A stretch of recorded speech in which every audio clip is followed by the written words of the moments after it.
Hello नमस्कार साथियों, आप सभी का स्वागत करते हैं ज्ञानकुल परिवार के एक और नई क्लास में। जितने भी स्टूडेंट्स बिहार या फिर भारत के किसी भी यूनिवर्सिटी से ग्रेजुएशन फर्स्ट सेमेस्टर का एग्जाम देने वाले हैं, जिस स्टूडेंट का मेजर पेपर, माइनर पेपर या फिर बच्चे एमडीसी पेपर, इस तीनों में से किसी भी पेपर में ज्योग्राफी सब्जेक्ट्स है, तो आप सभी बच्चों के लिए आज का ये वरदान क्लास काफी ज्यादा इंपॉर्टेंट होने वाला है। क्योंकि बच्चे आज के इस वरदान सीरीज में हम लोग टॉप मोस्ट वीवीआई 200 से ज्यादा ऑब्जेक्टिव क्वेश्चंस कवर करने वाले हैं। तो बच्चे आप लोग क्लास को शुरू से लेकर एंड तक जरूर देखिएगा, क्योंकि अगर आप इस क्लास को ध्यान से देख लेते हो तो पेपर में जो आपसे 10 ऑब्जेक्टिव क्वेश्चंस पूछे जाएंगे ना, एक भी क्वेश्चंस इस क्लास के बाहर नहीं देखने को मिलेगा। इसके साथ साथ आप देखिए तो हम लोगों ने शॉर्ट टाइप क्वेश्चंस और लॉन्ग टाइप क्वेश्चंस की क्लासेस करवा रखी है। अगर आप लोगों ने क्लास नहीं देखा है तो डिस्क्रिप्शन में लिंक है। अगर आपके पास समय बचता है तो आप लोग उस क्लास को भी जरूर देखकर जाइएगा। वैसे आपको यह क्लास निश्चित तौर पर देखकर ही जाना है, ठीक है बच्चे। तो आइए हम लोग सेशन को कंटिन्यू करते हैं। एक बार आप लोगों ने सेशन को शेयर नहीं किया है तो अपने सभी दोस्तों को शेयर कर दीजिए, ताकि सारे फ्रेंड्स आपके क्लास को ज्वाइन कर सके। सेशन को बच्चे लाइक नहीं किए हैं तो लाइक कर लीजिएगा, और आप भी चैनल पर नए हैं तो इस तरह के तमाम क्लासेस के लिए सब्सक्राइब करके नोटिफिकेशन बेल को जरूर ऑन कर लेना, ठीक है बच्चे, ताकि आने वाली जो हमारी क्लास होगी आपको टाइम से मिल सकेगा। अब आइए हम लोग बारी बारी से क्वेश्चंस को देखते हैं। देखिए सबसे पहले क्वेश्चंस पर चर्चा करते हैं। पहला नंबर ऑब्जेक्टिव क्वेश्चंस है कि भू आकृति विज्ञान का जन्मदाता किसे कहा जाता है। अब क्वेश्चंस ने क्या कहा है, क्वेश्चंस कहता है भू आकृति विज्ञान यानी कि जियोमॉर्फोलॉजी के जन्मदाता जो है ये किसको माने जाते हैं, डेविस को या फिर पेसेल को, पेंक को या फिर हट्टन को। तो यहां पर अगर आपको राइट आंसर पता है बच्चे तो आप लोग कमेंट में टाइप कीजिए। और देखिए यहां पर बात करते हैं हम लोग जियोमॉर्फोलॉजी की, तो इसका जो जन्मदाता कहा जाता है बच्चे, किसको कहा जाता है, पेसेल को कहा जाता है। ऑप्शन क्या हो जाएगा आपका, बी नंबर जो है राइट हो जाएगा, ठीक है। अब यहां से देखिए कई सारे क्वेश्चंस बनेंगे। जैसे कि हम डेविस की बात करते हैं बच्चे, किसकी बात करते हैं, डेविस की बात करते हैं, तो इनके द्वारा जो है सबसे पहली बार भू आकृति शब्द का प्रयोग किया गया था। तो जब आपसे पेपर में पूछेगा कि बताइए भू आकृति विज्ञान शब्द का प्रयोग जो है सबसे पहली बार किसके द्वारा किया गया था, तो आप कहोगे सर डेविस के द्वारा इस शब्द का प्रयोग किया गया था। कब किया गया था यह भी पूछा जा सकता है। आप कहोगे सर 1893 में जो है क्या किया गया था, तो सबसे पहली बार डेविस के द्वारा इस शब्द का प्रयोग किया गया था। इसके बाद देखेंगे आगे यहां से क्वेश्चन बन सकता है, जैसे आपका भू आकृति विज्ञान जो है, ठीक है, इसके वैज्ञानिक आधार को किसके द्वारा स्थापित किया गया, ठीक है, इसके वैज्ञानिक आधार को स्थापित करने का काम जो है यह किसने किया था, तो आप कहोगे सर इसका वैज्ञानिक आधार जो है यह जेम्स हट्टन जी के द्वारा क्या किया गया था, स्थापित किया गया था। तो ये भी इंपॉर्टेंट क्वेश्चंस रहने वाला है। फिर आगे देखिए यहां से अगर आपसे पूछा जाएगा कि इसके जैविक कारक पर जो है किसने जोर दिया, ठीक है, अगर आपसे पूछे कि भू आकृति विज्ञान जो है इसके जैविक कारक के महत्व पर जोर देने वाला व्यक्ति कौन था, तो आप कहोगे सर चार्ल्स डार्विन के द्वारा जो है इसके जैविक कारक पर जोर दिया गया। तो इस तरह से एग्जाम में क्वेश्चंस बन सकते हैं। आगे देखिएगा बच्चे यहां से कुछ और टाइप के क्वेश्चंस बनाए जा सकते हैं। जैसे कि अगर हम बात करते हैं, आपसे पूछा जाएगा भूगोल के बारे में। किसके बारे में बच्चे पूछ लिया जाए आपसे, भूगोल के बारे में अगर आपसे पूछ लिया जाए कि भूगोल जो है, ठीक है, भूगोल, इसको आप लोग इंग्लिश में क्या कहते हो बच्चे, जियोग्राफी कहते हो। क्या कहते हो, जियोग्राफी कहते हो। अब ये जियोग्राफी शब्द जो है ये कहां से लिया गया है, कैसे बना है, तो आप कहोगे सर ग्रीक भाषा का एगो शब्द है, ठीक है, ग्रीक भाषा का एगो शब्द है जिसका नाम क्या है प्यारे बच्चे, जियोग्राफिया। क्या नाम है, जियोग्राफिया शब्द से जो है आपका ज्योग्राफी बना हुआ है। तो पेपर में आपसे पूछा जा सकता है कि भूगोल शब्द की उत्पत्ति या जियोग्राफी शब्द की उत्पत्ति जो है ये किस भाषा के शब्द से हुआ है, आप कहोगे सर ग्रीक भाषा के शब्द से हुआ है। इसके बाद अगर आपसे पूछा जाएगा फादर ऑफ ज्योग्राफी के बारे में, किसके बारे में पूछा जाए बच्चे, फादर ऑफ ज्योग्राफी के बारे में अगर आपसे पूछ लिया जाए तो आप क्या कहोगे, तो कहोगे सर फादर ऑफ ज्योग्राफी जो है आपके कौन हो जाते हैं, तो इराटोस्थनीज हो जाता है। क्या हो जाता है बच्चे, इराटोस्थनीज को क्या कहते हैं हम लोग, फादर ऑफ ज्योग्राफी कहते हैं। तो ये सारी बातें आपको याद रखनी है। पेपर में यहां से ऑब्जेक्टिव क्वेश्चंस बनाए जा सकते हैं, और मैं उम्मीद करूंगा कि जब भी क्वेश्चंस आएगा तो आप इजीली इसको हल कर पाओगे। चलिए बच्चे आगे बढ़ते हैं। अगला नंबर सवाल देखो, सेशन आपको अगर हेल्पफुल लग रही है तो आपसे हमारा रिक्वेस्ट रहेगा कि आप लोग ज्यादा से ज्यादा सेशन को शेयर कीजिए। जिस तरीके से आप लोगों ने 2024 में अपना सपोर्ट दिखाया था प्यारे बच्चे, मैं उम्मीद करूंगा कि आप लोगों का सेम प्रकार का सपोर्ट जो है 2025 में भी हमें देखने को मिलेगा ही मिलेगा। तो चलिए अगला क्वेश्चन देखते हैं। आपका next question most VVI question रहने वाला है।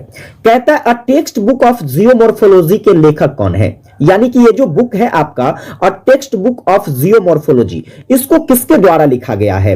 ऑप्शन क्या क्या है देखिए, तो उलरीज एवं मॉर्गन, इसके बाद है आपका एस्ट्रोहॉलर, इसके बाद है वर्सेस्टस और इसके बाद है लोबेक। तो यहां पर इसका राइट आंसर हो जाएगा पीजी वर्सेस्टस। ठीक है, पीजी वर्सेस्टर के द्वारा a text book of geomorphology लिखा गया है। चलिए यहां पर मैं आपको कई सारे और भी बुक के नाम बताता हूं। जैसे बच्चे आपसे क्वेश्चंस पूछ लिया जाएगा, प्रिंसिपल ऑफ जियोमॉर्फोलॉजी, क्या पूछा जाएगा, प्रिंसिपल ऑफ जियोमॉर्फोलॉजी किसके द्वारा लिखा गया है, जियोमॉर्फोलॉजी, मॉर्फोलॉजी, यह पुस्तक किसके द्वारा लिखा गया है। आप कहोगे सर यह जो पुस्तक है किसके द्वारा, तो थॉर्नबरी के द्वारा लिखा गया है। किसके द्वारा प्यारे बच्चे, थॉर्नबरी के द्वारा जो है आपके प्रिंसिपल ऑफ जियोमॉर्फोलॉजी नाम का पुस्तक लिखा गया है। इसके बाद आपसे पेपर में पूछा जा सकता है कि आपके भू आकृति विज्ञान नाम का पुस्तक किसने लिखा है, भू आकृति विज्ञान नाम का पुस्तक जो है यह किसने लिखा है। तो आप सिंपली कह सकते हो सर यह जो पुस्तक है यह किसके द्वारा लिखा गया है, तो उलरीज एवं मॉर्गन के द्वारा। ठीक है, उलरीज एवं मॉर्गन के द्वारा यह पुस्तक लिखा गया है। इसके बाद देखिएगा बच्चे यहां से पेपर में क्वेश्चंस बन सकता है, जैसे कि आपसे पूछा जाएगा कि जियोमॉर्फोलॉजी, यहां से क्वेश्चंस पूछा जा सकता है जियोग्राफी एंड मेंस इन्वायरमेंट। ठीक है, इन्वायरमेंट, यह पुस्तक किसके द्वारा लिखा गया है, तो आप कहोगे सर यह जो पुस्तक है एस्ट्रोहॉलर के द्वारा लिखा गया है, ज्योग्राफी एंड मेंस इन्वायरमेंट। फिर देखिए यहां पर लोबेक की बात करते हैं तो इनके द्वारा जो है जियोमॉर्फोलॉजी नाम का पुस्तक लिखा गया है। ठीक है, जियोमॉर्फोलॉजी, इंग्लिश में जियोमॉर्फोलॉजी नाम का पुस्तक जो है आपके लोबेक के द्वारा लिखा गया। तो इस तरीके से पेपर में क्वेश्चन बनेंगे डिफरेंट टाइप के। ठीक है, देखिए कौन कौन से पुस्तक के बारे में बता, एक बार हम लोग इसको रिपीट कर लेते हैं। जैसे कि a text book of geomorphology की बात करेंगे तो आप कहोगे सर वर्सेस्टर के द्वारा लिखा गया है। प्रिंसिपल ऑफ जियोमॉर्फोलॉजी किसने लिखा, थॉर्नबरी ने लिखा है। इसके बाद भू आकृति विज्ञान नाम का पुस्तक किसने लिखा है, तो उलरीज एवं मॉर्गन के द्वारा लिखा गया है। फिर बात करेंगे यहां से क्वेश्चन पूछेगा कि ज्योग्राफी एंड मेंस इन्वायरमेंट नाम का पुस्तक किसने लिखा है, तो एस्ट्रोहॉलर ने लिखा है। और जियोमॉर्फोलॉजी नाम का पुस्तक किसने लिखा है, लोबेक ने लिखा है। समझ गए। चलिए अगला नंबर सवाल देखते हैं। आपका जो बच्चा नेक्स्ट क्वेश्चन रहने वाला है, यहां पर देखिए कहता है कि पृथ्वी के कितने आंतरिक परत है। ये मोस्ट इंपोर्टेंट क्वेश्चन है प्यारे बच्चे, निश्चित छपेगा और कई सारी यूनिवर्सिटी में अभी एग्जामिनेशन हुई है, वहां पर ये क्वेश्चंस देखा गया है। आइए इस क्वेश्चंस को हम काफी डिटेल में आपको बताने वाले हैं, ताकि पेपर में कुछ भी यहां से पूछा जाएगा ना आप आराम से कर पाओगे। जैसे कि देखिए पृथ्वी के आंतरिक सतहों की बात करेंगे तो आपके पृथ्वी के 3 आंतरिक सतह है प्यारे बच्चे। कितने आंतरिक सतह हैं, 3 आंतरिक सतह है। अब कौन कौन सा सतह है, तो चलिए हम बारी बारी से सभी के बारे में जानते हैं। जैसे कि देखिए सबसे ऊपरी सतह जो होता है पृथ्वी का, जिसको हम लोग किसके नाम से जानते हैं, सियाल के नाम से जानते हैं। आप इसे सियाल कह सकते हो या इसी को भूपर्पटी कह सकते हो। क्या कह सकते हो बच्चे, भूपर्पटी कह सकते हो, या इसी को आप क्रस्ट कह सकते हो। तो ऑप्शन में कुछ भी दिया जा सकता है, समझे ना। यह आपके पृथ्वी का क्या हो जाता है, सबसे बाहरी परत हो जाता है। ठीक है, और इसके साथ साथ यह भी याद रखिएगा यह पृथ्वी का सबसे पतला परत भी होता है। ठीक है, बाहरी और सबसे पतला परत कौन सा होता है, तो बच्चे आपका भूपर्पटी हो जाएगा। ठीक है, इसके बाद देखिए यह जो परत होता है यह किन किन धातुओं से मिलकर बना होता है बच्चे। तो देखिए इंग्लिश में आप लिखते हो सियाल, SIAL। ठीक है, SIAL। तो SI कहने से मतलब हो जाता है आपका क्या, SI कहने से मतलब हो जाता है आपका सिलिका, और AL कहने से मतलब क्या हो जाता है बच्चे, आप कहोगे सर एल्यूमिनियम। क्या हो जाता है, एल्यूमिनियम। तो ये आपके जो है देखिए यहां पर इस पृथ्वी के भूपर्पटी में आपको सिलिका धातु और एल्यूमिनियम धातु देखने को मिल जाता है। समझ गए। इसके बाद देखिए यहां से और भी क्वेश्चंस बनेंगे। जैसे कि अगर हम बात करते हैं सियाल की, तो इसका जो भाई साहब आपका द्रव्यमान होता है, ठीक है, या इसका क्षेत्र मान लीजिए, ठीक है, यह पृथ्वी के आयतन का कितना परसेंट होता है, पृथ्वी के आयतन का 1% होता है। और पृथ्वी के द्रव्यमान का पूछा जाएगा बच्चे, पृथ्वी के द्रव्यमान का जब पूछा जाएगा तो आप कहोगे पृथ्वी के द्रव्यमान का यह 5% होता है। ठीक है, आयतन का पूछेगा तो 1% और द्रव्यमान का पूछेगा तो 5%। ठीक है, इस बात को याद रखिए। इसके बाद देखिए बच्चे यहां से कुछ और क्वेश्चंस बनेंगे। जैसे कि हम बात करते हैं आपके सियाल की, किसकी बात करते हैं बच्चे, आपके सियाल की बात करते हैं, जो आपके पृथ्वी का सबसे ऊपरी परत होता है। इसके द्रव्यमान पर अगर हम चर्चा करते हैं या फिर इसके गहराई पर चर्चा करते हैं, इसके मोटाई पर चर्चा करते हैं, ठीक है, इसके मोटाई की अगर हम बात कर ले तो इसकी मोटाई आपको 2 पॉइंट्स याद रखने हैं यहां पर। जैसे कि अगर महाद्वीपीय द्रव्यमान पर पूछे इसकी मोटाई, ठीक है, महाद्वीपीय द्रव्यमान पर अगर इसकी मोटाई पूछे तो आप कहोगे सर महाद्वीपीय द्रव्यमान पर इसकी मोटाई जो होता है 35 किलोमीटर होता है, ठीक है। और वहीं पर समुद्र तल पर पूछ ले, ठीक है, समुद्र तल पर अगर इसकी मोटाई पूछे प्यारे बच्चे तो आप कहोगे गुरुजी 5 किलोमीटर होता है। तो ये इंपॉर्टेंट रहेगा आपसे पेपर में पूछने के लिए। आपसे पूछा जा सकता है कि भूपर्वती का समुद्र तल पर ऊंचाई कितना या गहराई कितनी है या मोटाई कितनी है, आप कहोगे सर 5 किलोमीटर होता है। समझ गए? इस तरीके से पेपर में क्वेश्चन बनेगा। चलो, ये तो था आपका पहला पार्ट आपके भूपर्वती का। इसके बाद देखिए दूसरे पार्ट्स की बात करते हैं। इसका जो दूसरा भाग होता है आपके पृथ्वी की आंतरिक सतह का, वह होता है मेंटल। क्या होता है भाई? मेंटल कह लीजिए इसको, या फिर आप इसको जो है सीमा कह लीजिए, या इसके साथ साथ इसे हम लोग प्रवार के नाम से भी जानते हैं। तो ये 3 नाम आप इसमें से कोई भी नाम देकर के पूछा जा सकता है। अब देखो यहां पर आपका जो सीमा नाम है, ठीक है, यहां पर क्या नाम है भाई? सीमा नाम है SIMA, सीमा। सीमा कहने से तात्पर्य SI से हो गया आपका सिलिका, SI से क्या हो गया प्यारे बच्चे? सिलिका हो जाता है। और MA कहने से मतलब यहां पर आप याद रखोगे मैग्नीशियम। तो आपके जो है दूसरा भाग सीमा में क्या होता है? तो सिलिका और मैग्नीशियम की मात्राएं होती है। ये सिलिका धातु और मैग्नीशियम धातु पाया जाता है।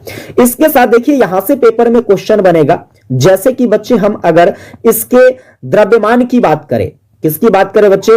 पृथ्वी के द्रव्यमान का यह कितना परसेंट होता है? तो पृथ्वी के द्रव्यमान का जो है यह 67% होता है। और पृथ्वी के आयतन का कितना परसेंट होता है? तो पृथ्वी के आयतन का प्यारे बच्चे यह आपके 84% होते हैं। ये बात याद रखिएगा। जैसे यहां पर मैंने आपको बताया किसके बारे में? यहां पर मैंने आपको सियाल के बारे में बताया कि सियाल जो होता है यह पृथ्वी के आयतन का 1% होता है और द्रव्यमान का जो है कितना परसेंट? 5% होता है। वैसे ही बच्चे यहां पर मेंटल जो है पृथ्वी के द्रव्यमान का 67% भाग होता है और आयतन का कितना परसेंट भाग होता है? 84% भाग। ये सब अच्छे से याद रखना, क्योंकि एग्जाम में जब पूछेगा ना तो ऐसे ही कंफ्यूज करके क्वेश्चन पूछेगा। इसके साथ साथ देखिए इस भाग की जो मोटाई होती है बच्चे वो कितना होता है? इस भाग की मोटाई आपको याद रखना है, इस भाग का मोटाई होता है लगभग 2900 किलोमीटर। ठीक है, कितना किलोमीटर होता है बच्चे? लगभग 2900 किलोमीटर की मोटाई जो होती है आपके सीमा भाग की होती है। चलिए ये दूसरा भाग हो गया। इसके बाद देखेंगे हम लोग तीसरा भाग।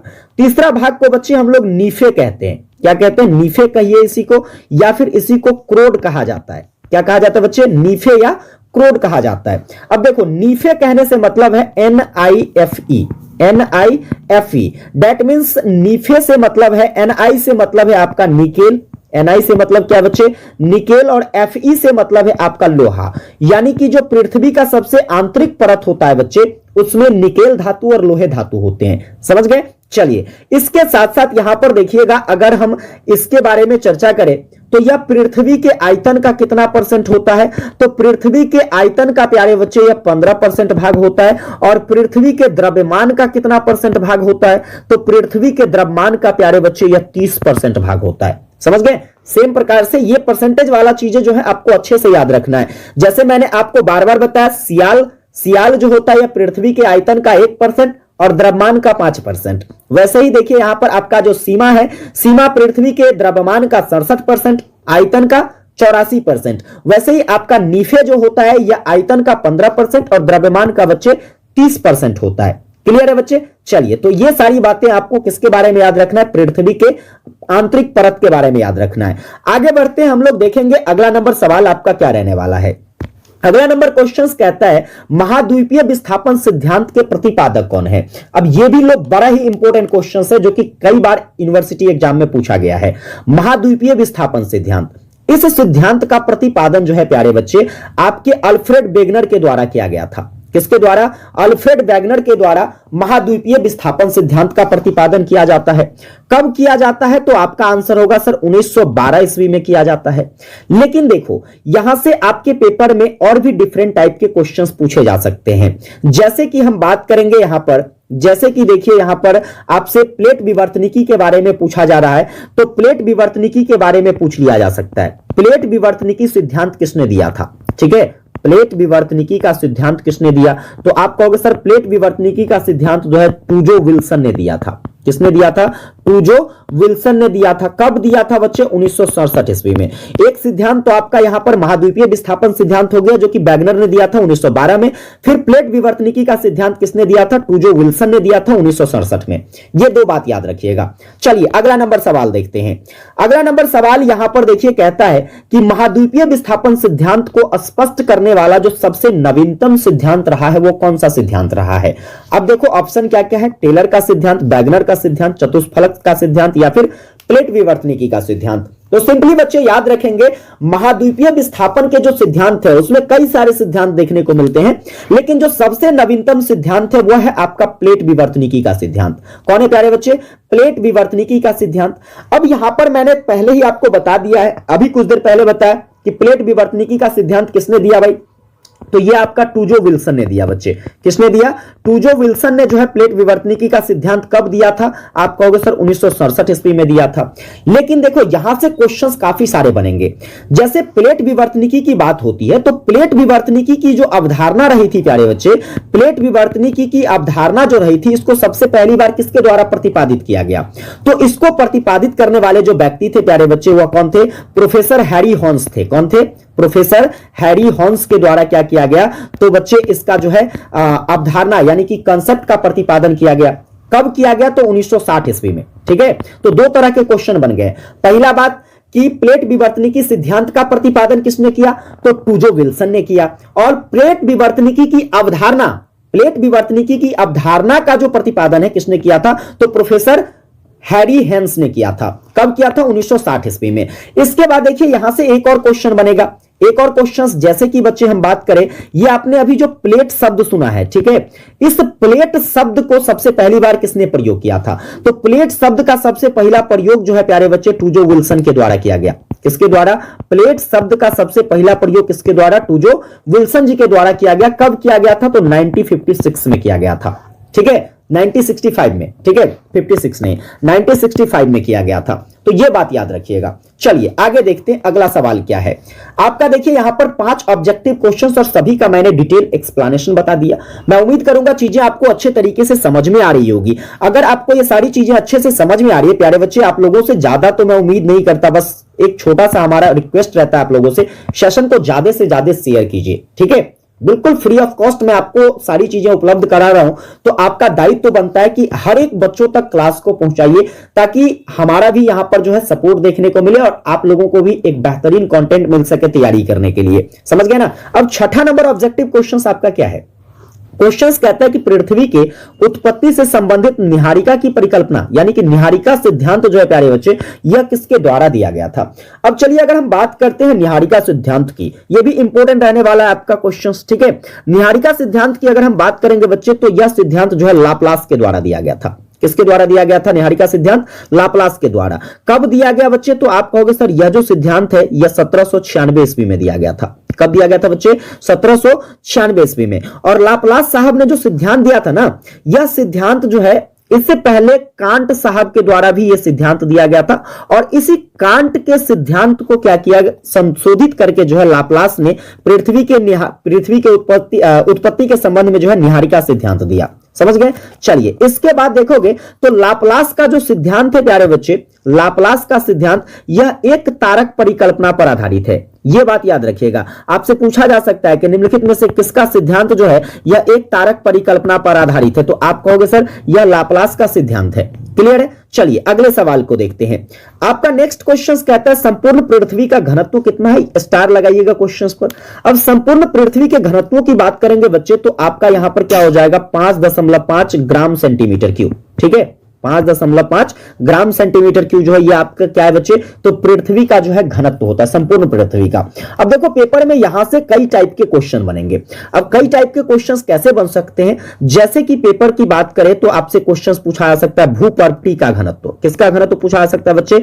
भूपर्वती का घनत्व पूछा जा सकता है। तो आप सिंपली कहोगे सर भूपर्वती का घनत्व जो होता है 3.0 होता है। कितना होता है भूपर्वती का घनत्व? 3.0। फिर आपसे क्वेश्चन पूछा जा सकता है पृथ्वी का द्रव्यमान। क्या पूछा जा सकता है? पृथ्वी का द्रव्यमान कितना होता है? तो आप इजीली कहोगे सर पृथ्वी का जो द्रव्यमान होता है वह 5.97 गुना 10 के पावर 24 केजी होता है। ठीक है, पृथ्वी का द्रव्यमान कितना होता है बच्चे? 5.97 गुना 10 के पावर 24 केजी। इसके बाद आपसे पूछा आ सकता है पृथ्वी का आयतन। क्या पूछा जाएगा बच्चे? पृथ्वी का अगर आपसे आयतन पूछ ले तो क्या कहोगे? तो सर पृथ्वी का जो आयतन होता है यह होता है 1.08 गुना 10 के पावर 12 किलोमीटर क्यूब। ठीक है, तो ये आपके पृथ्वी का आयतन होता है। इसके बाद आगे देखिएगा, आपसे पृथ्वी का त्रिज्या पूछा जा सकता है, ये इंपॉर्टेंट रहेगा। पृथ्वी का त्रिज्या अगर आपसे पूछा जाएगा बच्चे, आप क्या कहोगे? सर पृथ्वी का त्रिज्या होता है 6380 किलोमीटर। ठीक है, 6380 किलोमीटर। या फिर आपसे मान लीजिए ये ऑप्शन ना दे करके पूछ दे कुछ इस टाइप से, तो आप कहोगे सर 6.4 गुना 10 के पावर 6 मीटर होता है। ठीक है, पृथ्वी की त्रिज्या कितना हो जाएगा? 6380 किलोमीटर कह लीजिए, या फिर बच्चे 6.8 गुना 10 के पावर 6 मीटर कह लीजिए। समझ गए ना? तो ये सारी बातें आपको याद रखनी है। चलिए अगला सवाल देखते हैं। आपका नेक्स्ट क्वेश्चन मोस्ट बीबीआई ये भी है, भूकंपीय यंत्र कौन सा है इसमें? मतलब भूकंप मापने वाला जो यंत्र है वो आपका कौन सा है? देखिए ऑप्शन क्या क्या है, हीदरग्राफ या फिर क्लाइमोग्राफ, सिस्मोग्राफ या फिर इंडियोग्राफ। तो अभी आप लोगों ने पढ़ा है सिस्मोग्राफ के माध्यम से हम लोग क्या करते हैं बच्चे? तो भूकंप को मापते हैं, है ना, रिएक्टर स्केल में मापा जाता है। तो यहां पर देखिए आपका ऑप्शन क्या हो जाएगा? सी हो जाएगा। लेकिन यहां पर जरूरी नहीं है कि क्वेश्चन यही पूछेगा, आपसे कुछ पूछ सकता है। जैसे देखिए यहां पर क्लाइमोग्राफ की बात करते हैं। क्लाइमोग्राफ के माध्यम से हम लोग किसको मापते हैं? तो क्लाइमोग्राफ के माध्यम से प्यारे बच्चे जो है आपको ढाल मापा जाता है, यानी कि ढलान जो होता है ना, ढलान। ठीक है, पहाड़ों पर या फिर कहे तो भूतल पर, भूतल की ढलान। ठीक है, तो ढलान मापने वाला जो यंत्र होता है, इस यंत्र को हम लोग क्या कहते हैं बच्चे? तो क्लाइमोग्राफ कहते हैं। इसके बाद देखिएगा तो आपसे पेपर में कुछ और इंपॉर्टेंट टाइप के क्वेश्चंस पूछे जा सकते हैं, जैसे कि आप लोग नोट करेंगे। जैसे कि देखिए अगर आपसे पूछा जाएगा कि मानचित्र पर जो दूरी मापते हैं, ठीक है, मानचित्र मापन यंत्र कौन सा होता है? तो मानचित्र मापन यंत्र प्यारे बच्चे जो है आपका क्या होता है? प्लेनीमीटर होता है। मानचित्र मापन यंत्र क्या होता है? प्लेनीमीटर होता है। फिर जैसे कि आपसे पूछ लिया जाए वर्षा मापने वाला यंत्र, ठीक है, वर्षा मापक यंत्र कौन सा है? तो वर्षा मापक यंत्र की जब बात करते हैं बच्चे तो आपका ये हो जाता है रेन गेज। ठीक है, वर्षा रेन गेज के द्वारा। ठीक है, इसके बाद देखिए आपसे पूछा जा सकता है आर्द्रता मापने वाला। क्या पूछा जा सकता है? आर्द्रता मापक यंत्र। अगर आपसे पूछे आर्द्रता मापक यंत्र कौन सा है भाई, तो आर्द्रता मापक यंत्र जो है आपका ये है हाइग्रोमीटर। कौन है बच्चे? हाइग्रोमीटर के द्वारा हम लोग जो है आर्द्रता को मापते हैं। इसके बाद देखना बच्चे आगे, जैसे कि देखिए यहां पर कुछ और यंत्रों के बारे में हम लोग जानते हैं। अब यहां पर जैसे मान लीजिए बादल के दिशा के बारे में पूछे, बादल के दिशा या फिर बादल की जो गति होती है, इसको हम लोग कैसे मापते हैं? तो बादल की दिशा और गति को मापने वाला यंत्र जो होता है, जिसको हम लोग क्या कहते हैं? नेफ्रोस्कोप कहते हैं बच्चे। क्या कहते हैं? नेफ्रोस्कोप कहते हैं। फिर अगर आपसे पूछा जाएगा कि वायु दाब मापने वाला यंत्र कौन सा है, वायु दाब मापने वाला यंत्र, तो आप कहोगे सर बैरोमीटर के द्वारा क्या किया जाता है? वायु दाब मापा जाता है। ठीक है, इसके बाद जैसे कि मान लीजिए आपसे पूछे समुद्र की गहराई, ये बहुत इंपॉर्टेंट है, पूछा जा सकता है। समुद्र की गहराई मापने वाला यंत्र कौन सा है? तो समुद्र की गहराई जो है प्यारे बच्चे या फेदोमीटर के द्वारा मापा जाता है। किसके द्वारा मापा जाता है? फेदोमीटर के द्वारा मापा जाता है। इसके बाद देखिए अगर आपसे पूछा जाएगा कि वायु में जो है, वायु में आपेक्षिक आर्द्रता कैसे मापते हैं? वायु में आपेक्षिक आर्द्रता मापने वाला यंत्र कौन सा है? आर्द्रता मापने वाला यंत्र, तो आप कहोगे सर वायु में जो आपेक्षिक आर्द्रता होता है, इसको हम लोग हाइग्रोमीटर द्वारा मापते हैं। किसके द्वारा मापते हैं बच्चे? हाइग्रोमीटर के द्वारा, है ना। तो इस टाइप से जो है आपसे पेपर में क्वेश्चंस पूछे जा सकते हैं। जब भी क्वेश्चंस पूछा जाएगा मैं उम्मीद करूंगा कि बच्चे आप लोग आराम से सभी का आंसर करोगे। आइए आगे बढ़ते हैं, अगला नंबर सवाल देखते हैं। आपका नेक्स्ट सवाल कहता है कि सबसे तीव्र गति वाली भूकंपीय तरंग कौन सी है? अब यहां पर देखो भूकंपीय तरंग से रिलेटेड क्वेश्चंस है। तो जब भूकंपीय तरंग की बात होगी तो सिंपली याद रखोगे आपके भूकंप के 3 तरह के तरंग होते हैं। भूकंप के कितने तरंग होते हैं बच्चे? 3 तरह के तरंग होते हैं। कौन कौन सा? तो देखो सबसे प्रारंभिक तरंग जो होता है बच्चे, आपका सबसे प्रारंभिक तरंग जो होता है उसको हम लोग जो है किस नाम से जानते हैं? तो पी तरंग के नाम से जानते हैं। ठीक है, पी वेव, पी तरंग आपका। इसके बाद द्वितीयक तरंग जो होता है, द्वितीयक तरंग जो होता है बच्चे, यह क्या होता है? तो आपका जो है एस तरंग होता है। द्वितीयक तरंग कौन सा होता है बच्चे? एस तरंग होता है। इसके बाद देखिए तो तृतीयक तरंग जो होता है, यह क्या होता है? तो तृतीयक तरंग जो है यह आपका सतही तरंग होता है। ठीक है, सतही तरंग। अब ये सतही तरंग 2 प्रकार के होते हैं।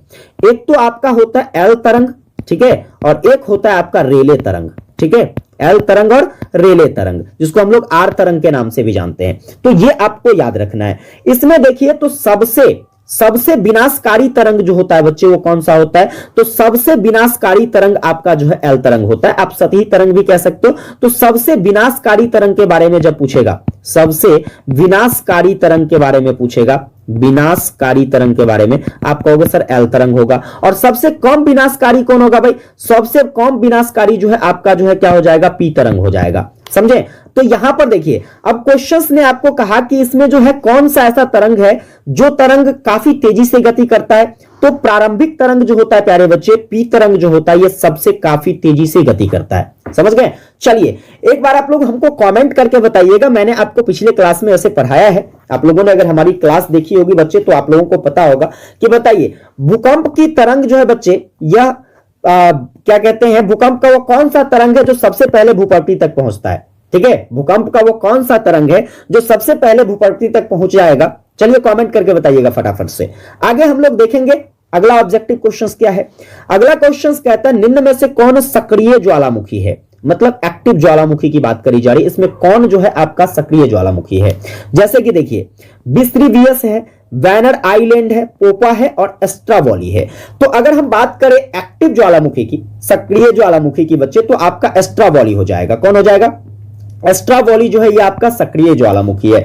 हालांकि इसको आप विश्व की सबसे ज्यादा सक्रिय ज्वालामुखी नहीं कहेंगे, यह एक सक्रिय ज्वालामुखी है। ठीक है, अगर पेपर में पूछे बताइए विश्व का सबसे सक्रिय ज्वालामुखी, ठीक है, विश्व का बच्चे सबसे सक्रिय ज्वालामुखी कौन सा है, विश्व का सबसे सक्रिय ज्वालामुखी कौन सा है, तब क्या कहोगे आप? कहोगे सर अंटोफाला। ठीक है, अंटोफाला नाम का एक ज्वालामुखी है जो विश्व का सबसे सक्रिय ज्वालामुखी है। वहीं पर आपसे अगर पूछे कि बताइए विश्व का सबसे शांत ज्वालामुखी कौन सा है, विश्व का सबसे शांत ज्वालामुखी अगर आपसे पूछेगा तो क्या कहोगे? तो सर विश्व का जो सबसे शांत ज्वालामुखी है वह है आपका माउंट पोपा। क्या है बच्चे? माउंट पोपा नाम का एक ज्वालामुखी है जो विश्व का सबसे शांत ज्वालामुखी है, जो कि म्यांमार में स्थित है बच्चे। कहां पर स्थित है? म्यांमार, जिसको बर्मा के नाम से जानते हैं, है ना। चलिए इसके बाद एक और क्वेश्चन यहां से आपको याद रखना है। जैसे देखिए ज्वालामुखी जो आता है, तो ज्वालामुखी जब भी, जैसे मान लीजिए यहां से ज्वालामुखी फटा, ठीक है, यहां से आग लावा ये सब निकलना शुरू हुआ, तो ज्वालामुखी का जो ये सबसे ऊपरी भाग होता है, ज्वालामुखी का सबसे ऊपरी भाग जो होता है बच्चे, उसको हम लोग किस नाम से जानते हैं? तो याद रखिएगा क्रेटर के नाम से जानते हैं। और ये क्वेश्चन कई बार एग्जाम में आया है, ज्वालामुखी का सबसे ऊपरी भाग क्या होता है? तो क्रेटर के नाम से जाना जाता है उसको। ठीक है, क्वेश्चन से भूसन्नति से क्या उभर कर बाहर आता है? भूसन्नति। अब प्यारे बच्चे भूसन्नति की बात करेंगे तो जब भी भूसन्नति होता है तो इसका ग्राफ ऐसे चलता है। और ऐसे स्थिति में देखिए, ऐसा आप किसको देखते हो? महासागर को देखते हो, मैदानी क्षेत्र को देखते हो, पर्वत को देखते हो या झील को देखते हो? तो कहोगे सर ऐसा तो हम पर्वतीय पहाड़ को देखते हैं। इसीलिए भूसन्नति से क्या होता है बच्चे? आपके पर्वत का निर्माण होता है। भूसन्नति से किसका निर्माण होता है प्यारे बच्चे? आप कहोगे सर जी भूसन्नति से जो है आपके पर्वत का निर्माण हो गया। इसके बाद देखिए यहां से क्वेश्चन बनेगा, जैसे भूसन्नति के सिद्धांत का प्रतिपादन किसने किया? भाई भूसन्नति का जो सिद्धांत है, भूसन्नति का जो सिद्धांत है इसको किसने दिया था? तो आप कहोगे सर कोवर के द्वारा जो है भूसन्नति का सिद्धांत दिया गया। यह बात याद रखिएगा, इंपॉर्टेंट क्वेश्चन है। चलिए अगला सवाल देखते हैं। तो अगला नंबर सवाल यहां पर क्या है? हिमोद कहां पाए जाते हैं? अब हिमोद की बात करते हैं, ये होता क्या है? चलो हिमोद, हिमोद कहने से मतलब सीधा सीधा हिम, हिम दैट मींस बर्फ। ठीक है, यानी कि जहां पर बर्फ से आच्छादित क्षेत्र होगा वहीं पर हिमोद का निर्माण होगा। अर्थात हमारा आंसर हो जाएगा हिम आच्छादित क्षेत्र। क्या हो जाएगा बच्चे? हिम आच्छादित क्षेत्र। अब देखिए इस हिम आच्छादित क्षेत्र में आपको ड्रमलिन भी देखने को मिल जाता है। ड्रमलिन कहां पर पाया जाता है बच्चे? ड्रमलिन आपके जो है हिम आच्छादित क्षेत्र में देखने को मिल जाता है। इसके बाद जो है हिमनद की रचना कहां होती है? तो हिमनद की रचना भी प्यारे बच्चे जो है ये आपके कहां हो जाते हैं? हिम आच्छादित क्षेत्र में हो जाते हैं। तो ये भी क्वेश्चन पूछा जा सकता है, इसको भी याद रखिएगा। चलिए अगला सवाल देखते हैं। आपका नेक्स्ट क्वेश्चन कहता है वायु दाब के द्वारा जो है अपर्दन कहां होता है? अब वायु दाब, ठीक है, यानी कि जब भी वायु आता है तो वायु जो है प्रेशर, वायु में तो प्रेशर होती है, तो इस प्रेशर के कारण जो है अपर्दन यानी कि कटाव जो है बच्चे ये कहां पर होता है? सागरीय तट में। सागर तट में तो जल होगा तो भाई वहां पर तो हवा का उतना ज्यादा इफेक्ट देखने को नहीं मिलेगा। परिहिमानी क्षेत्र में यहां भी नहीं होगा, नदी बेसिन क्षेत्र में नहीं, मरुस्थलीय भाग में जहां पर बलुई क्षेत्र होती है वहां पर वायु के कारण क्या होती है बच्चे? मिट्टी का कटाव देखने को मिलता है। तो यहां पर आपका क्या हो जाएगा? ऑप्शन नंबर यहां पर बच्चे सी हो जाएगा। ठीक है, आगे देखेंगे, देखो यहां से क्वेश्चंस बन सकता है, जैसे वायु अपर्दन की बात हो रही है, किसकी बात हो रही है, वायु अपर्दन की बात हो रही है, तो एक क्वेश्चन यहां से बन सकता है कि वायु अपर्दन के कारण, ठीक है, या वायु अपर्दन के द्वारा जिस स्थलाकृति का निर्माण होता है, जिस स्थलाकृति का निर्माण होता है, इस स्थलाकृति का नाम क्या होगा भाई, तो इस स्थलाकृति का नाम याद रखिएगा बच्चे, ज्यूगेन। क्या याद रखोगे, आपसे क्वेश्चन पूछा जाएगा कि वायु अपर्दन के कारण जो है, वायु अपर्दन के कारण जो है जिस स्थलाकृति का निर्माण होता है उसको क्या कहते हैं, तो ज्यूगेन कहते हैं। समझ गए ना। चलिए अगला सवाल देखते हैं हम लोग। अगला सवाल है कि इनमें से कौन जो है दीर्घ प्लेट नहीं है। अब दीर्घ प्लेट की बात कर रहे हैं, मतलब जो बड़े टाइप का प्लेट नहीं है, वो कौन सा प्लेट नहीं है। तो सिंपली बच्चे याद रखेंगे, यहां पर दीर्घ प्लेट की बात हो रही है तो आपका जैसे कि देखिए यूरेशियन प्लेट जो है आपका क्या है, तो यह एक प्रकार का दीर्घ प्लेट है, ठीक है। यूरेशियन प्लेट क्या है बच्चे, दीर्घ प्लेट है। इसके बाद देखेंगे तो आपका इंडियन प्लेट, ठीक है, इंडियन प्लेट भी क्या हो जाता है, ये आपका दीर्घ प्लेट हो जाता है। इसके बाद देखिए यहां पर अंटार्कटिक प्लेट, ये भी आपका दीर्घ प्लेट है। ऑप्शन क्या हो जाएगा आपका, अरेबियन प्लेट जो है बच्चे, यह आपका दीर्घ प्लेट नहीं है, ये क्या है आपका लघु प्लेट है।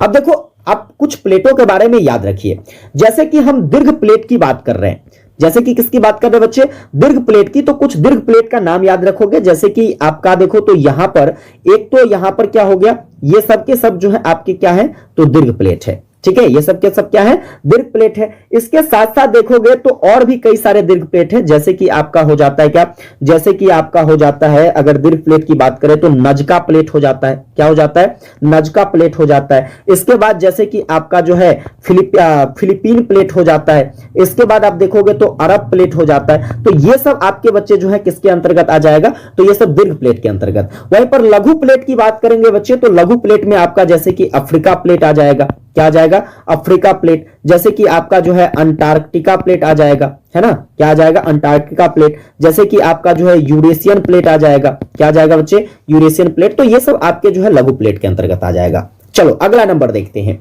अगला सवाल कहता है इनमें से कौन जो है अधिक ज्वालामुखी, इनमें से जो है सबसे अधिक ज्वालामुखी कहां पर मिलते हैं, जापान में, इंडोनेशिया में, फिलीपाइंस में, या फिर इटली और सिसिली में। कौन सा ऐसा क्षेत्र है जहां पर आपको सबसे ज्यादा जो है ज्वालामुखी देखने को मिलती है। तो आप कहोगे सर फिलीपाइंस में जो है ये काफी ज्यादा ज्वालामुखी देखने को मिलती है।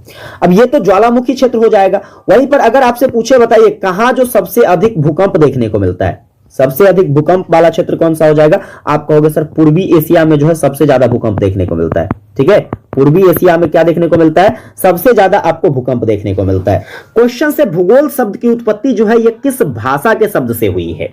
अब यहां पर हर क्वेश्चन का हम बड़े ही शानदार तरीके से पोस्टमार्टम करेंगे। कॉपी पेन लेकर तैयार हो जाओ। जितना बात मैं इसके साथ साथ नोट कराऊंगा सभी को नोट करते जाइएगा आप लोग, और सबको अच्छे से याद कर लेना है। क्वेश्चंस क्या कहा है, भूगोल शब्द की उत्पत्ति कौन से शब्द से हुआ है। तो जैसे कि देखिए भूगोल जो है प्यारे बच्चे या आपके ज्योग्राफी का क्या है, तो हिंदी रूप है। ठीक है, ज्योग्राफी का हिंदी रूप। अब ये जो ज्योग्राफी शब्द है ये दो शब्द से मिलकर बना है। जैसे एक तो हो जाता है आपका जियो और दूसरा हो जाता है आपका ग्राफो। ठीक है, जियो और ग्राफो, ये दोनों शब्द जो है यह आपके ग्रीक भाषा का शब्द है। यानी कि आपका जो ये आंसर हो जाएगा क्या हो जाएगा, ग्रीक हो जाएगा, क्योंकि इस शब्द से मिलकर के ज्योग्राफी बना। और ज्योग्राफी जो है क्या है भाई साहब, आपके भूगोल का इंग्लिश रूप है। इसीलिए भूगोल शब्द की उत्पत्ति कौन से भाषा से हो जाएगा, आप कहोगे सर ग्रीक भाषा से हो जाएगा। इसके बाद देखिए यहां से और भी कई सारे क्वेश्चंस बनेंगे। जैसे पेपर में पूछेगा कि जियो का शाब्दिक अर्थ क्या होता है। अब आप दिमाग में लगा रहे होंगे कि जियो मतलब वो जियो सिम जो कि मोबाइल में चलता है, नहीं। जियो, जीईओ, जियो का अर्थ होता है बच्चे पृथ्वी। क्या होता है, आप कहोगे सर पृथ्वी होता है। इसके बाद ग्राफो, ग्राफो का अर्थ क्या होता है, आप कहोगे सर वर्णन करना। क्या होता है ग्राफो का अर्थ, वर्णन करना होता है। अर्थात ज्योग्राफी के अंतर्गत जो है हम लोग पृथ्वी का वर्णन करते हैं या पृथ्वी के वर्णन का अध्ययन करते हैं। समझ में आई बात। चलिए आगे बढ़ेंगे तो यहां से एक और क्वेश्चन बनेगा। जैसे कि आपसे ज्योग्राफी के जनक के बारे में पूछ लिया जा सकता है। अब आप क्या कहोगे, ज्योग्राफी का जनक कौन है भाई, तो आप कहोगे सर इरेटोस्थनीज। कौन है इसके जनक, इरेटोस्थनीज। ये बात याद रखिएगा। चलिए आगे बढ़ते हैं नेक्स्ट क्वेश्चंस की ओर। आपका बच्चा नेक्स्ट क्वेश्चंस क्या कहता है, तो अगला क्वेश्चंस है कि a text book of geomorphology के लेखक कौन है। यानी कि देखो ये जो एक पुस्तक है a text book of geomorphology, इसको किसके द्वारा लिखा गया है। तो सिंपल सा आंसर होगा इसका वार्सेस्टर। क्या होगा भाई? पीजी वार्सेस्टर के द्वारा a text book of geomorphology लिखा गया है। अब देखिए यहां से कई सारे क्वेश्चंस बनेंगे। जैसे जियोमॉर्फोलॉजी को हम लोग हिंदी में क्या कहते हैं बच्चे? जियोमॉर्फोलॉजी को भू आकृति विज्ञान कहते हैं। क्या कहते हैं बच्चे? भू आकृति विज्ञान कहते हैं जियोमॉर्फोलॉजी को। अब यहां पर सवाल बनता है कि भू आकृति विज्ञान जो है इसका जनक कौन है? पेपर में यह पूछा जा सकता है। तो आप कहोगे सर पेसेल को क्या कहा जाता है? तो पेसेल को जो है भू आकृति विज्ञान का जनक कहा जाता है। इसके साथ साथ एक और पुस्तक का नाम आपको याद रखना है। जैसे कि अगर हम पुस्तक की बात करते हैं, प्रिंसिपल ऑफ जियोमॉर्फोलॉजी, जियोमॉर्फोलॉजी, इसको किसने लिखा भाई? Principle of geomorphology. तो आप कहोगे सर ये जो पुस्तक है यह थार्नबरी के द्वारा लिखा गया है। किसके द्वारा लिखा गया बच्चे? थार्नबरी। जितना पुस्तक का नाम नोट करवा रहा है ना उस सबको अच्छे से कर लो, क्योंकि पेपर में एक ना एक क्वेश्चन आपको देखने को मिलेगा ही। Just like principles of geomorphology नामक पुस्तक किसने लिखा? आप कहोगे थार्नबरी के द्वारा लिखा गया। और टेक्स्ट बुक ऑफ जियोमॉर्फोलॉजी किसके द्वारा लिखा गया? वार्सेस्टस के द्वारा लिखा गया। क्लियर है? चलिए इसके साथ देखिए एक और बच्चे यहां से क्वेश्चंस बनेगा। जैसे हम बात करते हैं आपके भू आकृति विज्ञान की, ठीक है? तो भू आकृति विज्ञान जो है इस शब्द का सबसे पहला बार जो है प्रयोग किसके द्वारा किया गया? तो सर्वप्रथम प्रयोग जो है प्यारे बच्चे जो है इसका सबसे पहला बार प्रयोग किसके द्वारा किया गया? तो डेविस जी के द्वारा किया गया। ठीक है, इसीलिए याद रखिएगा भू आकृति विज्ञान का जो जनक है ये किसको हम लोग कहते हैं? तो भू आकृति विज्ञान का जनक प्यारे बच्चे जो है आपको डेविस जी को कहा जाता है। किसको कहते हैं? भू आकृति विज्ञान का जनक आप कहोगे सर डेविस को कहते हैं। क्लियर है? चलिए तो इस तरीके से जो है पेपर में आपके क्वेश्चंस पूछे जा सकते हैं, इतना आपको याद रखना है। चलिए अगला सवाल देखते हैं बच्चा जी आपका क्या है। तो नेक्स्ट क्वेश्चंस कहता है प्लेट विवर्तनिकी के प्रतिपादन किसके द्वारा किए गए? प्लेट विवर्तनिकी। अब ये जो प्लेट विवर्तनिकी है ये है क्या? तो एक तरीके से यह बच्चे विचार हैं, सिद्धांत हैं, आप इसको ये समझ सकते हो। ठीक है, प्लेट विवर्तनिकी का सिद्धांत जो है इसको किसके द्वारा प्रतिपादित किया गया? तो देखिए ऑप्शन क्या क्या है? मॉर्गन है, हालम है, इसके बाद टूजो विल्सन है और इनमें से कोई नहीं है। तो सिंपली आप लोग याद रखेंगे कि टूजो विल्सन के द्वारा क्या किया जाता है? प्लेट विवर्तनिकी सिद्धांत का प्रतिपादन किया जाता है।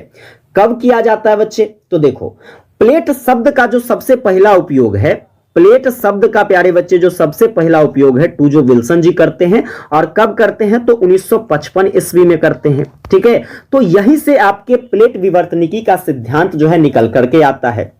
हालांकि प्लेट विवर्तनिकी का जो सिद्धांत था इसमें बहुत सारे विद्वानों के द्वारा जो है अपनी राय रखी गई थी।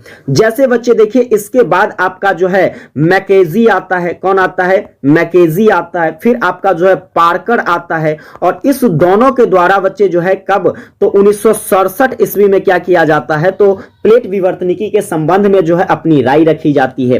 फिर 1968 में जो है एक और विद्वान आता है जिसका नाम होता है मॉर्गन। क्या नाम होता है बच्चे? मॉर्गन नाम होता है। मॉर्गन जो है क्या करता है? तो प्लेट विवर्तनिकी के सिद्धांत का रेखांकन करता है। तो इस तरीके से जो है कई सारे ऐसे विद्वान हुए जिसने प्लेट विवर्तनिकी के सिद्धांत के बारे में बताया। इसके साथ देखिए यहां से क्वेश्चंस पूछेगा कि प्लेट विवर्तनिकी सिद्धांत जो है इसका जनक किसको कहते हैं बच्चे? ठीक है, अगर इस सिद्धांत के जनक के बारे में आपसे पूछा जाएगा तो आप कहोगे सर हैरी हैमंड हेस को कहा जाता है। किसको कहा जाता है? हैरी हैमंड हेस को क्या कहा जाता है? तो प्लेट विवर्तनिकी सिद्धांत का जनक कहा जाता है। तो ये सारी बातें आपको यहां से याद रखनी है। चलिए आगे बढ़ते हैं। नेक्स्ट क्वेश्चंस, अगला क्वेश्चंस मोस्ट बीबीआई है, इसको आप मोस्ट बीबीआई लगाइए। और जितना चीज यहां पर बताऊंगा मैं आपको उसको तो आपको अच्छे से नोट कर लेना है। देखिए क्वेश्चंस कहता है कि रिएक्टर स्केल मापता है। अब रिएक्टर स्केल के माध्यम से सब बच्चों को पता होगा क्या मापा जाता है। एक बार आप लोग कमेंट करके बताइए तो भूकंप की तीव्रता मापते हैं या फिर आपेक्षिक आर्द्रता मापते हैं, वर्षा को मापते हैं या फिर ताप को मापते हैं? जल्दी जल्दी से कमेंट बनाइए। तब तक भाई साहब हम एक चार्ट्स बना रहे हैं जिसमें मैं आपको सभी मापक यंत्रों के बारे में बताने वाला हूं कि कौन से मापक यंत्र से कौन सी चीज मापी जाती है। जैसे नोट करना हाइग्रोमीटर, क्या नोट करना बच्चे, हाइग्रोमीटर। इसके बाद देखिए तो अगला हो जाता है आपका, जैसे कि हो गया आपका हाइटोमीटर, क्या हो गया, हाइटोमीटर। और फिर देखिए जैसे हम बात करते हैं तो थर्मामीटर हो गया, है ना, थर्मामीटर हो गया। फिर बात करते हैं तो आपका जैसे कि आपका है एनीमोमीटर हो जाता है, एनीमोमीटर।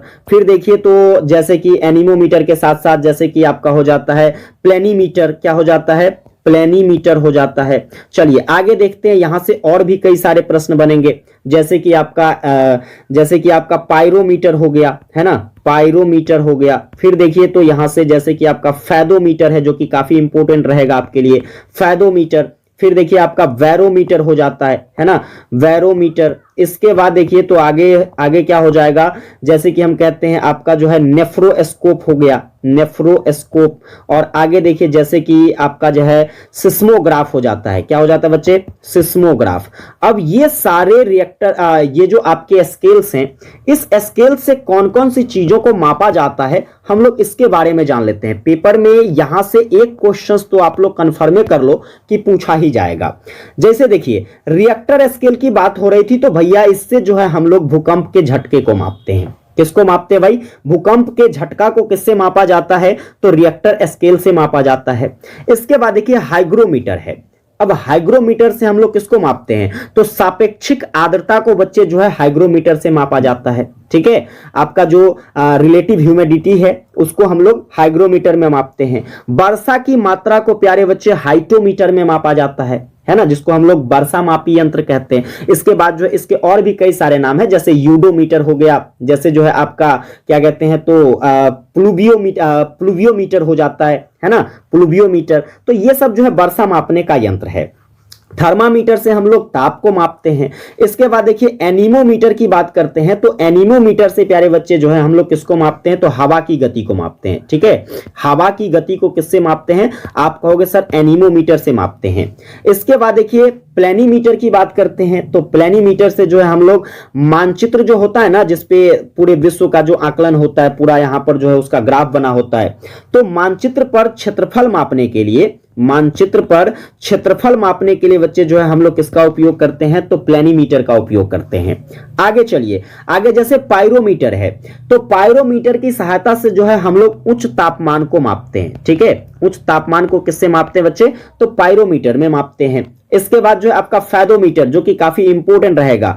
जैसे समुद्र की गहराई के बारे में आपसे पूछा जाए, समुद्र की गहराई को हम लोग किसमें मापते हैं बच्चे, तो फैदोमीटर में मापते हैं। ठीक है, यहां से देखिए बैरोमीटर की बात करते हैं, तो आप कहोगे सर इससे वायु दाब को मापा जाता है। किसको मापा जाता है बच्चे, वायु दाब को। नेफ्रोस्कोप की बात करें तो देखिए इससे जो है बादल की दिशा को मापते हैं। सब जो है आपके भूगोल से रिलेटेड है, इसलिए आपको याद रखना है, बादल की दिशा को जो है हम लोग किससे मापते हैं बच्चे, नेफ्रोस्कोप से। फिर देखिए सिस्मोग्राफ की बात कर ले, तो आपका सिस्मोग्राफ जो है यह भूकंप की तीव्रता को मापता है। ठीक है, किसको मापता है बच्चे, भूकंप की तीव्रता को हम लोग जो है सिस्मोग्राफ में मापते हैं। यहां पर कंफ्यूज करने वाला बात है, जैसे देखिए रिएक्टर स्केल आप कहोगे सर भूकंप के झटका को मापता है। किसको मापता है, भूकंप के झटका को। इसके बाद देखिए जैसे सिस्मोग्राफ है, तो बच्चे यह आपके भूकंप की तीव्रता को मापता है। समझ गए ना, तो ये सारा चीज आपको याद रखना है। पेपर में कुछ भी पूछेगा ना, तो हमारे क्लास से बाहर एक को नहीं पूछ सकता है। और देखिए आपके लिए कितना मेहनत हो रहा है यहां पर, इस बात को याद रखो। तो आपका दायित्व है कि शेयर करते जाइए। यूट्यूब पर आपको पूरे यूट्यूब पर खोज लीजिएगा, इस लाइव का क्लास आपको देखने को नहीं मिलेगा। समझ गए ना, तो अगर बेहतरीन तैयारी चाहते हैं बच्चे, तो आपको बस शेयर करना है, यूनिवर्सिटी के हर बच्चों तक क्लास पहुंचाना है। चलिए आगे आइए, अगला सवाल कहता है कि पृथ्वी के कुल द्रव्यमान का लगभग कितना प्रतिशत मेंटल में पाया जाता है। ये भी क्वेश्चंस काफी इंपॉर्टेंट है। जैसे देखिए हम बात करते हैं पृथ्वी के कुल द्रव्यमान की, तो इसमें आपको देखने को मिलेगा कि पृथ्वी के 3 गो परत होता है।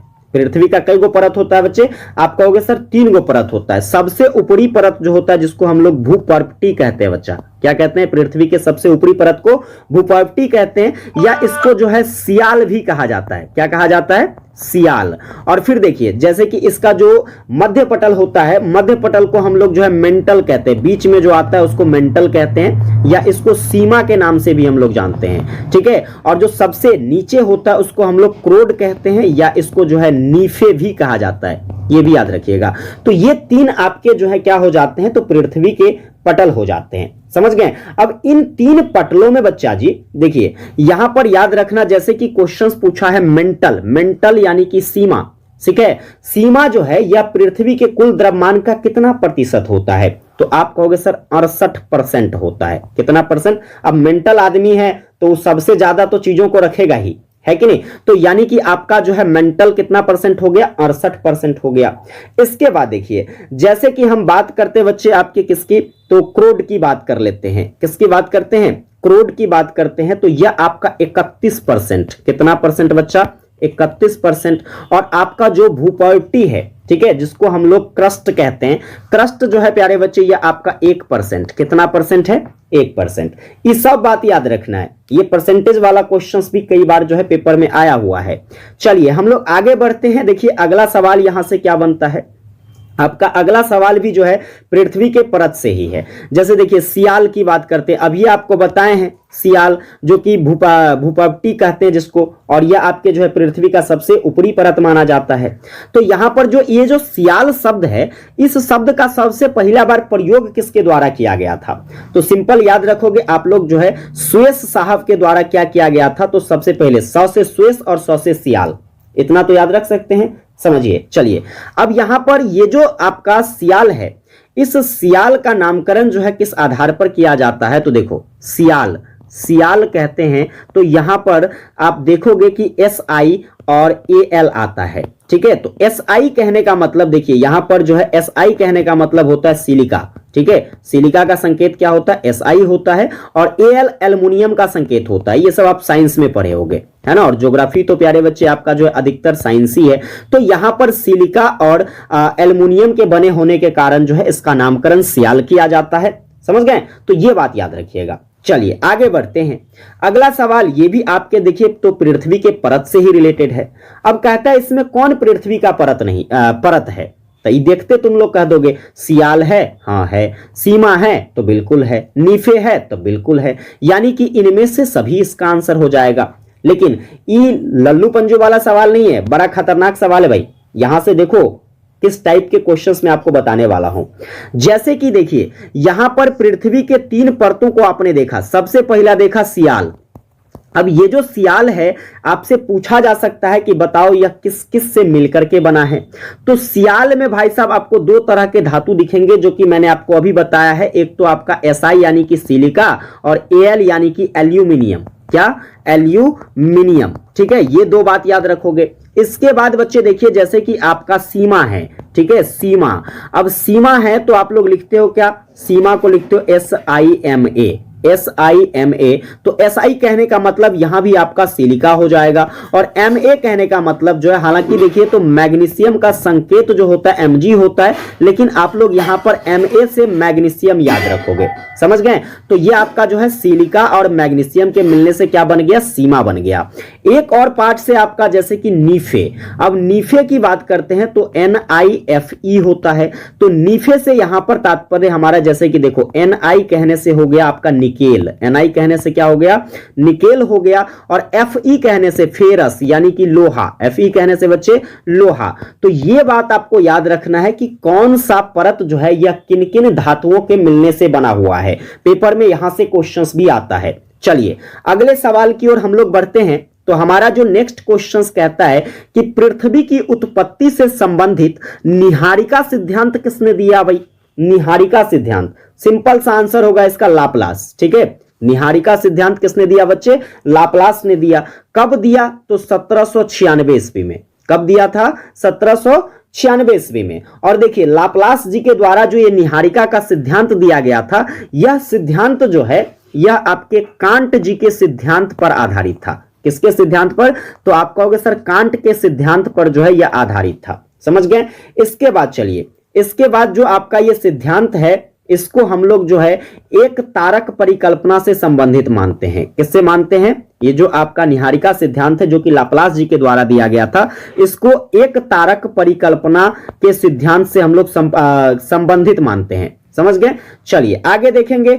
तो यहां पर आपसे पूछा जा सकता है, जैसे कि देखिए आपसे क्या पूछा जाएगा, चलिए आप लोग कमेंट करके बताइए कि कांट जी के द्वारा जो है यह किस सिद्धांत का प्रतिपादन किया गया। फटाफट से बताइए तो कमेंट करके कि कांट के द्वारा प्यारे बच्चे जो है किस सिद्धांत का प्रतिपादन किया गया। हालांकि आपको मैंने बताया है कि कांट जी के सिद्धांत पर ही आपके जो है लाप्लास का जो निहारिका सिद्धांत था वो आधारित था।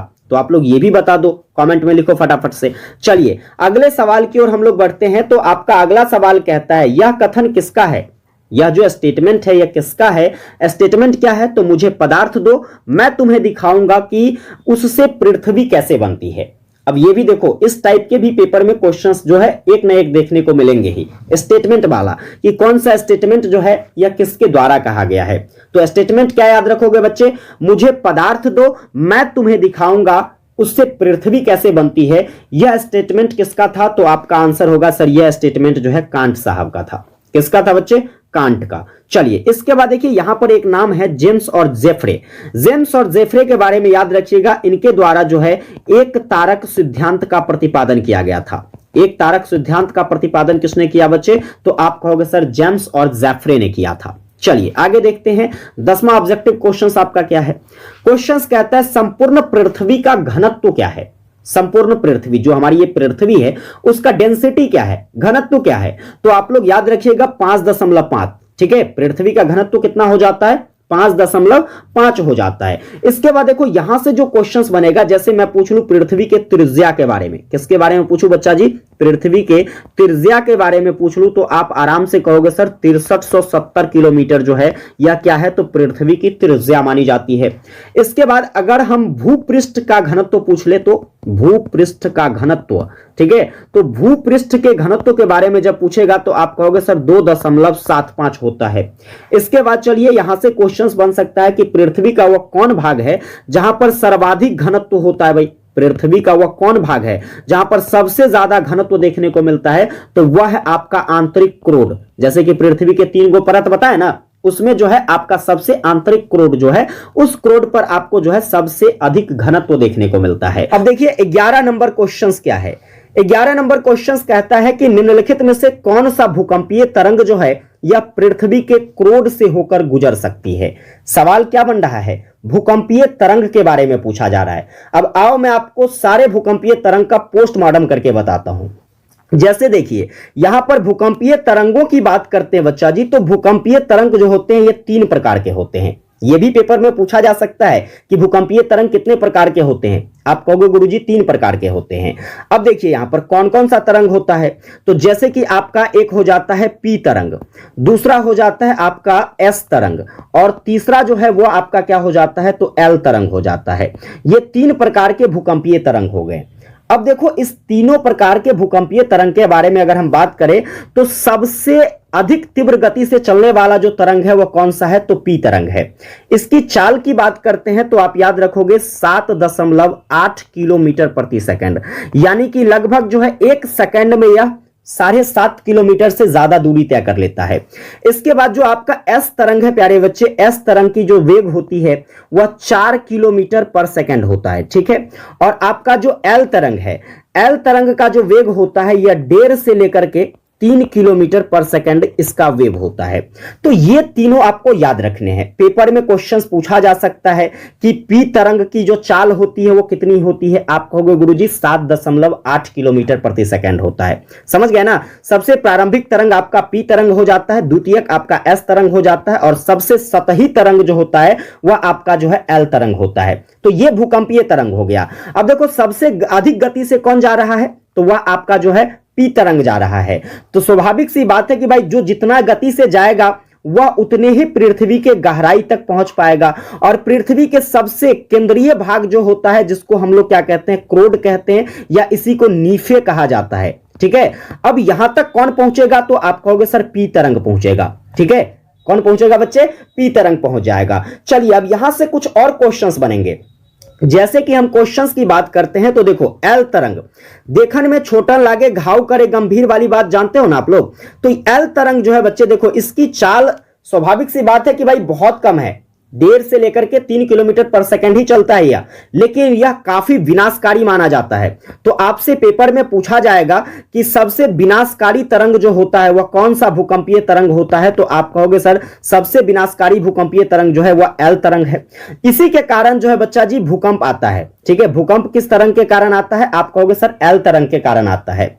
इसके साथ साथ देखिए तो आपका जो ये पृथ्वी का सबसे निचला परत है क्रोड, इसमें आप देखोगे कि एल तरंग का अभाव होता है, क्योंकि सबसे निचले सतह तक जो है यह पहुंच ही नहीं पाता है, इसीलिए क्रोड में आपको जो है एल तरंग का अभाव देखने को मिलेगा।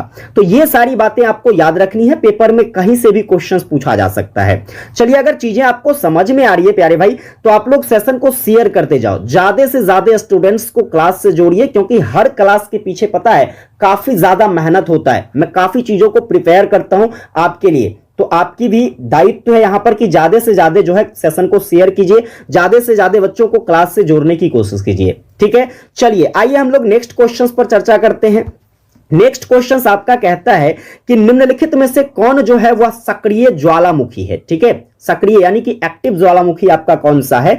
जैसे कि देखिए यहां पर ऑप्शन क्या क्या है, विसुवियस है, वेनर आइसलैंड है, पोपा है और एस्ट्रावोली है। तो यहां पर जो आपका करेक्ट आंसर हो जाएगा बच्चा जी, सबसे सक्रिय ज्वालामुखी जो है वो आपका एस्ट्रावोली है। क्लियर है। चलिए अब यहां से देखो पेपर में क्वेश्चंस क्या क्या बनेगा। जैसे यहां पर मैं आपसे पूछूं, बताइए सबसे ऊंचा, ठीक है, सबसे ऊंचा शांत ज्वालामुखी कौन सा है, यह भी पेपर में पूछा जा सकता है। सबसे ऊंचा शांत ज्वालामुखी कौन सा है, तो आप कहोगे गुरुजी लुलालिको, क्या है, लुलाल युको। ठीक है, यह आपका क्या हो जाता है, तो सबसे ऊंचा शांत ज्वालामुखी हो जाता है। इसके बाद देखिए यहां से क्वेश्चंस बनेगा, जैसे कि ज्वालामुखी का जो छिद्र होता है, ठीक है, ज्वालामुखी जहां फटती है वहां पर एक छेद बनता है, और उस छेद को क्या कहते हैं, तो उस छेद को प्यारे बच्चे क्रेटर कहा जाता है। क्या कहा जाता है, ज्वालामुखी के छिद्र को क्रेटर कहते हैं हम लोग। इसके बाद देखिए अगर क्वेश्चंस यहां से पूछा जाए कि जब ज्वालामुखी फटती है तो सबसे ज्यादा जो गैस निकलता है, ठीक है, प्रचुर मात्रा में सबसे अधिक निकलने वाला जो गैस होता है वो कौन सा गैस होता है, आप कहोगे गुरुजी जलवाष्प होता है। ठीक है, जो कि 80% से ज्यादा निकलता है। कितने परसेंट भाग से, 80% भाग से ज्यादा जो है आपको जलवाष्प देखने को मिल जाता है। इस तरीके से आप लोगों को सारी चीज याद रखनी है। हालांकि जब ज्वालामुखी फटती है तो इसमें कई सारे गैस जो है निकलते हैं बाहर, जैसे कि आपका कार्बन डाइऑक्साइड हो जाता है, इसके बाद सल्फर डाइऑक्साइड है। ठीक है, फिर बात करें तो जैसे कि आपका हो जाता है हाइड्रोजन सल्फाइड। ठीक है, हाइड्रोजन सल्फाइड के साथ साथ आपका कार्बन मोनोऑक्साइड हो जाएगा। इसके बाद जो है क्या कहते हैं, तो हाइड्रोजन फ्लोराइड हो जाएगा। इस तरह से जो है कई सारे गैस निकलते हैं, लेकिन उन सभी गैसों में से जो सबसे ज्यादा मात्रा में निकलता है वो कौन निकलता है बच्चे, जलवाष्प निकलता है, जो कि 80% से ज्यादा होता है। समझ में आई बात। चलिए अगर यहां से पूछ लिया जाए आपको कि ज्वालामुखी के कारण क्या क्या है, ठीक है, ज्वालामुखी जो आती है इसके कौन कौन से कारण हैं, ऑप्शन में देकर के पूछा जाएगा। तो जैसे कि देखिए सबसे पहला तो आप याद रखोगे कि भाई यह तापमान में वृद्धि के कारण, जब पृथ्वी के अंदर क्या होता है बच्चा जी, तापमान में वृद्धि काफी ज्यादा हो जाती है, तो उस समय जो है यह ज्वालामुखी फटने की स्थिति आ सकती है। दूसरा लावा की उत्पत्ति याद रखोगे, है ना, लावा की उत्पत्ति जिसमें राख वगैरह सब मिला होता है, लावा। ठीक है, इसके बाद बच्चे देखिए तो आपका इसमें हो जाएगा क्या, तो गैसों का निश्रित। ठीक है, गैसों का निश्रित जो है यह इस सब कारण हो जाता है ज्वालामुखी के फटने का। समझ गए। चलिए आगे हम लोग बढ़ते हैं नेक्स्ट क्वेश्चंस की ओर। आपका नेक्स्ट क्वेश्चंस कहता है कि भूसन्नति से क्या उभर कर बाहर आता है। अब भूसन्नति से क्या उभर कर बाहर आता है, जैसे महासागर, मैदान, पर्वत, झील। तो भैया याद रखोगे भूसन्नति से जो है आपका पर्वत उभर करके आता है। क्या उभर के आता है बच्चा जी, पर्वत आपका उभर के आता है। अब देखिए एग्जाम में यहां से क्वेश्चंस बनेगा कि भूसन्नति से संबंधित जो अवधारणा है, यानी कि कॉन्सेप्ट है, ठीक है, भूसन्नति से संबंधित जो अवधारणाएं हैं, यह अवधारणा किसके द्वारा दिया जाता है। तो सिंपली याद रखोगे यह अवधारणा जो है हॉल और डेन के द्वारा दिया गया। ठीक है, जॉन हॉल और डेन के द्वारा जो है यह कब दिया जाता है, तो 1857 ईस्वी में। ठीक है, 1857 ईस्वी में प्यारे बच्चे आपका क्या आता है, भूसन्नति की अवधारणा आती है। इसके बाद देखिए यहां से एक सुंदर सा क्वेश्चन बनेगा, जैसे कि मैं आपसे पूछूं कि हिमालय की जो उत्पत्ति होती है, हिमालय पर्वत है ना, हिमालय की उत्पत्ति जो है बच्चा जी, यह किस क्या कहते हैं भूसन्नति से होता है? हिमालय की उत्पत्ति जो है यह किस भूसन्नति से होता है? तो आप कहोगे सर टेथिस भूसन्नति से। किससे होता है? टेथिस भूसन्नति से आपके हिमालय का उत्पत्ति हो जाता है। इसके बाद देखिए यहां से एक और क्वेश्चन बन सकता है, जैसे कि आपका भूसन्नति है, ठीक है, तो इस भूसन्नति से पर्वत निर्माण के संदर्भ में, किसके निर्माण के संदर्भ में बच्चा जी? पर्वत निर्माण के संदर्भ में, पर्वत निर्माण के संदर्भ में जो कंसेप्ट दिया गया था वह किसके द्वारा दिया गया? तो यह सिद्धांत प्यारे बच्चे जो है कोवर जी के द्वारा दिया गया। किसके द्वारा दिया गया? कोवर के द्वारा दिया गया था। यह बात याद रखिएगा, पर्वत निर्माण से संदर्भ में। चलिए आगे हम लोग देखते हैं आपका नेक्स्ट सवाल क्या है। आपका नेक्स्ट सवाल है महाद्वीपों का विस्थापन कब शुरू हुआ? अब कौन सा ऐसा युग है जिस युग में जो है महाद्वीपों का विस्थापन शुरू हुआ? चलिए आप लोग कमेंट करके बताइएगा महाद्वीपों की संख्या कितनी है, फटाफट से आप लोग कमेंट करके बताइए। देखते हैं कितने बच्चों को पता है महाद्वीप के बारे में। अब यहां से देखिए आपका जो क्वेश्चन है कि महाद्वीप का जो ये विस्थापन यानी कि महाद्वीप जब अलग अलग होने लगा तो वह कौन सा समय था? अब यहां पर ऑप्शन क्या क्या है? पैलियोजोइक युग, या फिर कहे तो कार्बोनिफेरस युग, फिर बात करें तो आपका टर्शियरी युग, क्वाटरनरी युग। तो सिंपली इसका आंसर हो जाएगा बच्चा जी आपका क्या हो जाएगा? कार्बोनिफेरस युग के बाद जो है क्या होता है, लगभग आज से 150 अरब वर्ष पूर्व, ठीक है, 150 अरब वर्ष पूर्व जो है क्या होता है, तो महाद्वीपों का विस्थापन होता है। समझे? चलिए अब यहां से आगे क्वेश्चंस बनेगा, जैसे महाद्वीपों के विस्थापन के संबंध में जो है सिद्धांत किसके द्वारा दिया गया? बड़ा ही इंपॉर्टेंट क्वेश्चन है, पूछा जा सकता है। अब देखिए ये जो कंसेप्ट दिया जाता है प्यारे बच्चे, वैगनर के द्वारा दिया जाता है। किसके द्वारा कंसेप्ट दिया जाता है महाद्वीपों के विस्थापन के संबंध में? आप कहोगे गुरुजी वैगनर के द्वारा दिया जाता है। कब दिया जाता है प्यारे भाई? तो आप कहोगे सर 1915 ईस्वी में दिया जाता है। यह भी आपको याद रखना है। चलिए आगे देखेंगे हम लोग, हमारा अगला सवाल क्या है? अगला सवाल कहता है कि वायु के द्वारा अपर्दन कहां होता है? वायु के द्वारा, ठीक है, वायु के द्वारा अपर्दन क्या सागरीय तट पर होती है, या फिर परिहिमानी क्षेत्र में होता है, मरुस्थल में होता है, या फिर नदी बेसिन में होता है? तो सिंपल बात आप याद रखोगे, वायु के द्वारा जो अपर्दन की क्रिया होती है यानी कि भूमि का कटाव होता है, तो वह मरुस्थलीय क्षेत्र में ज्यादा देखने को मिलती है, क्योंकि मरुस्थलीय क्षेत्र में रेत ही रेत होता है ना, बालू ही बालू होती है। तो वैसे स्थिति में क्या होता है, वैसे स्थिति में जब हवाएं तेज चलती है तो फिर मिट्टी का कटाव काफी ज्यादा देखने को मिलता है। तो सिंपली आपका आंसर क्या हो जाएगा यहां पर बच्चा जी? सी हो जाएगा। लेकिन देखिए यहां से और क्वेश्चंस बनेंगे, जैसे कि हम बात करें वायु के अपर्दन की, ठीक है, तो वायु के अपर्दन के द्वारा जो भी स्थलाकृति का निर्माण होता है, ठीक है, वायु के अपर्दन के द्वारा जो है जिस स्थलाकृति का निर्माण होता है उसका नाम क्या है? तो इसके आपको कई सारे नाम दिखेंगे, जैसे कि आपका ज्यूगेन हो जाता है, फिर हम बात करें तो आपका जो है वातगर्त हो जाता है। इसके बाद देखिए तो इसके और भी कई सारे नाम होंगे, जैसे इंसेल वर्ग हो जाता है। क्या हो जाता है? इंसेल वर्ग। फिर आपको याद रखना है जैसे कि पवन गवास हो जाता है। ये सब क्या है बच्चा जी? तो ये आपके पवन के द्वारा जब भी अपर्दन होता है यानी कि वायु के द्वारा जब भी अपर्दन होता है और इस अपर्दन के बाद जो स्थलाकृति का निर्माण होता है उसका नाम है। समझ गए? चलिए आगे हम लोग देखते हैं हमारा नेक्स्ट सवाल क्या रहने वाला है। आपका नेक्स्ट सवाल कहता है कि अपक्षय के संबंध में कौन सा कथन जो है यह सही है? अब सही कथनों को चुनना है। जैसे देखिए अपक्षय की बात करते हैं तो अपक्षय अर्थात यह पृथ्वी की आंतरिक शक्ति होती है? नहीं, यह पृथ्वी का आंतरिक शक्ति नहीं होता है, क्योंकि किसी भी चीजों का जब अपक्षय होता है तो यह पृथ्वी के ऊपरी सतह पर होता है, अर्थात यह क्या होगा, एक प्रकार से बाह्य प्रक्रिया हो जाएगा बच्चे। क्या हो जाएगा? वाह्य प्रक्रिया। चलिए यहां से क्वेश्चंस बनेंगे, जैसे कि अपक्षय की बात करते हैं तो अपक्षय जो है आपका क्या है, तो एक प्रकार से एस्थेटिक क्रिया है बच्चा जी। ठीक है, आपसे पूछा जा सकता है कि अपक्षय जो है यह किस प्रकार का क्रिया है, तो आप कहोगे सर एस्थेटिक प्रक्रिया है।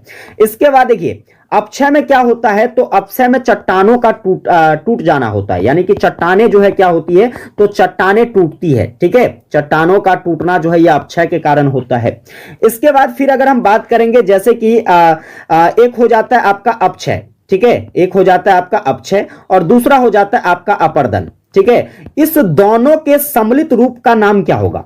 ठीक है, अपक्षय यहां भी कटाव होता है, अपर्दन यहां भी कटाव होता है, लेकिन इस दोनों का जो सम्मिलित रूप है, अपक्षय और अपर्दन का जो सम्मिलित रूप होगा उसको हम लोग क्या कहेंगे, तो अनावृत्तीकरण कहेंगे। क्या कहेंगे बच्चा जी, अनावृत्तीकरण। ये इंपॉर्टेंट रहेगा, इस बात को याद रखिएगा। अपक्षय और अपर्दन, ठीक है, अपक्षय और अपर्दन का जो सम्मिलित रूप है उसको हम लोग क्या कहते हैं, आप कहोगे सर अनावृत्तीकरण कहते हैं। समझ गए। चलिए अगले सवाल की ओर बढ़िए। आपका नेक्स्ट क्वेश्चन कहता है कि इनमें कौन जो है यह अपर्दन का अभिकर्ता नहीं है, मतलब किसके कारण जो है अपर्दन की क्रिया नहीं होगी। जैसे नदी के कारण, सूर्यताप के कारण, पवन के कारण, और या फिर इनमें से सभी। ठीक है, तो अगर हम बात करते हैं सूर्यताप की, सूर्यताप कहने का मतलब जो सूर्य से प्रकाश निकलती है, क्या उसके कारण भूमि का कटाव होता है क्या? बिल्कुल नहीं। पर्वत का कटाव होता है क्या? नहीं होता है। यानी कि आपका एक ऑप्शन तो बिल्कुल सही है। ठीक है, दूसरा नदी की बात करते हैं भैया। नदी जब बहती है, जब नदी से पानी की धाराएं बहती है तो वहां से मिट्टी का कटाव होता है, इसलिए यह ऑप्शन आपका नहीं होगा।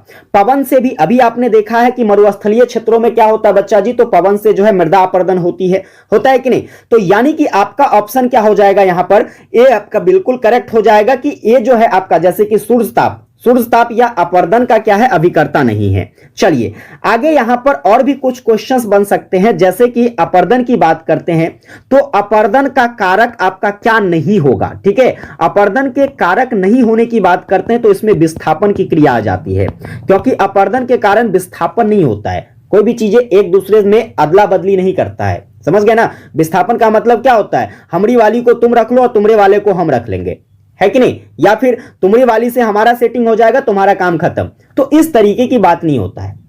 समझ गए ना। यहां पर विस्थापन की क्रिया अपर्दन में नहीं होती है, जो भी चीजें कट के जाता है वो कट के चला जाता है। समझ गए। चलिए अगले सवाल की ओर बढ़ते हैं। आपका नेक्स्ट क्वेश्चन कहता है कि जिस स्थान से भूकंप की लहरें उठती है, जिस स्थान से भूकंप की लहरें उठती है उसको हम लोग क्या कहते हैं, उत्पत्ति क्षेत्र कहते हैं, उद्गम केंद्र कहते हैं, अधिकेंद्र कहते हैं, या फिर अपकेंद्र कहते हैं। तो सिंपल याद रखना, जैसे मान लीजिए कोई धरती, यहां पर धरती का कोई भी भूभाग है, उस भूभाग में क्या होती है, भूकंप की लहरें उठती है, यानी कि यह भूकंप का केंद्र हो गया। ठीक है, भूकंप की केंद्र जहां से भूकंप को महसूस किया जाता है तो वह आपका अधिकेंद्र कहलाता है। ठीक है, क्या कहलाता है बच्चा जी, अधिकेंद्र कहलाता है। इसके साथ साथ देखिए तो यहां पर क्वेश्चंस बन सकते हैं। क्वेश्चंस क्या बन सकता है कि भूकंप के अधिकेंद्र तक, यानी कि ये जो भूकंप का अधिकेंद्र है, इसके अधिकेंद्र तक प्यारे बच्चे पहुंचने वाला कौन सा भूकंपीय तरंग होता है। तो अगर हम भूकंपीय तरंग की बात करते हैं तो आपका जो है सबसे तेज चलने वाला भूकंपीय तरंग पी तरंग है, इसीलिए जो है पी तरंग क्या हो जाएगा बच्चा जी, तो सबसे पहले जो है भूकंपीय केंद्र तक पहुंच जाएगा। क्लियर है। चलिए आगे देखते हैं अगला सवाल आपका क्या है। अगला सवाल कहता है कि डेविस ने भौगोलिक चक्र की संकल्पना का प्रतिपादन कब किया। अब यानी कि देखिए डेविस जो है एक भूगोलविद थे, उनके द्वारा जो है भौगोलिक चक्र की संकल्पना का क्या किया गया, प्रतिपादन किया गया। एक क्वेश्चन तो पहले ही बन गया। अब ये कब करते हैं, तो आप याद रखिएगा 1899 ईस्वी में इसके द्वारा क्या किया गया था, तो भौगोलिक चक्र का संकल्पना का प्रतिपादन किया गया। आगे देखिए अगर हम बात करें तो यहां से कई सारे क्वेश्चंस बनेंगे। जैसे कि आपके भौगोलिक चक्र की बात है तो इस चक्र में जो अपर्दन का प्रमुख कारण माना गया है, ठीक है, अपर्दन यानी कि भूमि कटाव का जो सबसे प्रमुख कारण माना गया है वो किसको माना गया है, तो वह नदी को माना गया है। ये बात याद रखिएगा। ठीक है, आपके जो भौगोलिक चक्र है इसमें अपर्दन का सबसे प्रमुख कारण किसको माना गया है, नदी को माना गया है। चलिए आगे यहां से जो क्वेश्चंस बनेगा, जैसे कि देखिए अगर आपसे पूछ लिया जाए कि जो अपर्दन चक्र है, ठीक है, अपर्दन चक्र है, इस अपर्दन चक्र की विचारधारा का प्रणेता किसको कहा जाता है प्यारे भाई। ठीक है, इस विचारधारा का प्रणेता किसको मानते हैं हम लोग, तो आप कहोगे सर हट्टन को माना जाता है। ठीक है, हट्टन ये भी एक खतरनाक टाइप के जो है भूगोलविद थे और इसको जो है अपर्दन चक्र की विचारधारा का क्या माना जाता है, प्रणेता माना जाता है। फिर हम बात करते हैं जैसे कि आपके एक और भी भूगोलविद थे जिसका नाम था पैंक। पैंक के अनुसार जो है अपर्दन चक्र की कितनी अवस्थाएं हैं। ठीक है, अपर्दन चक्र की अवस्था की बात करें, अपर्दन चक्र की अवस्था की, तो पैक ने क्या बताया था कि इसकी 5 अवस्थाएं होती है। कितनी अवस्थाएं होती है पैक के अनुसार, अपर्दन चक्र की 5 अवस्थाएं। समझ गए। तो ये सारा क्वेश्चन आपको यहां से याद रखना है। चलिए आगे बढ़ जाते हैं। आपका नेक्स्ट जो कि 20 नंबर ऑब्जेक्टिव क्वेश्चन क्या कहता है, डेल्टा का निर्माण कब होता है। लो डेल्टा, ठीक है, नदी डेल्टा का निर्माण जो है ये कब होता है, तो भैया देखो नदी के सबसे पहले बात आ रही है नदी डेल्टा की, तो हम लोग सिंपली यहां पर नदियों के बहाव से ही डेल्टा का निर्माण होता है। लेकिन कैसे होता है, सवाल ये है आपका क्या वह नदी की युवावस्था में संभव होता है, प्रौढ़ावस्था में होता है, या फिर वृद्धावस्था में होता है, या सभी अवस्था में नदी जो है नदी डेल्टा का निर्माण करती है? सवाल यह पूछा जा रहा है।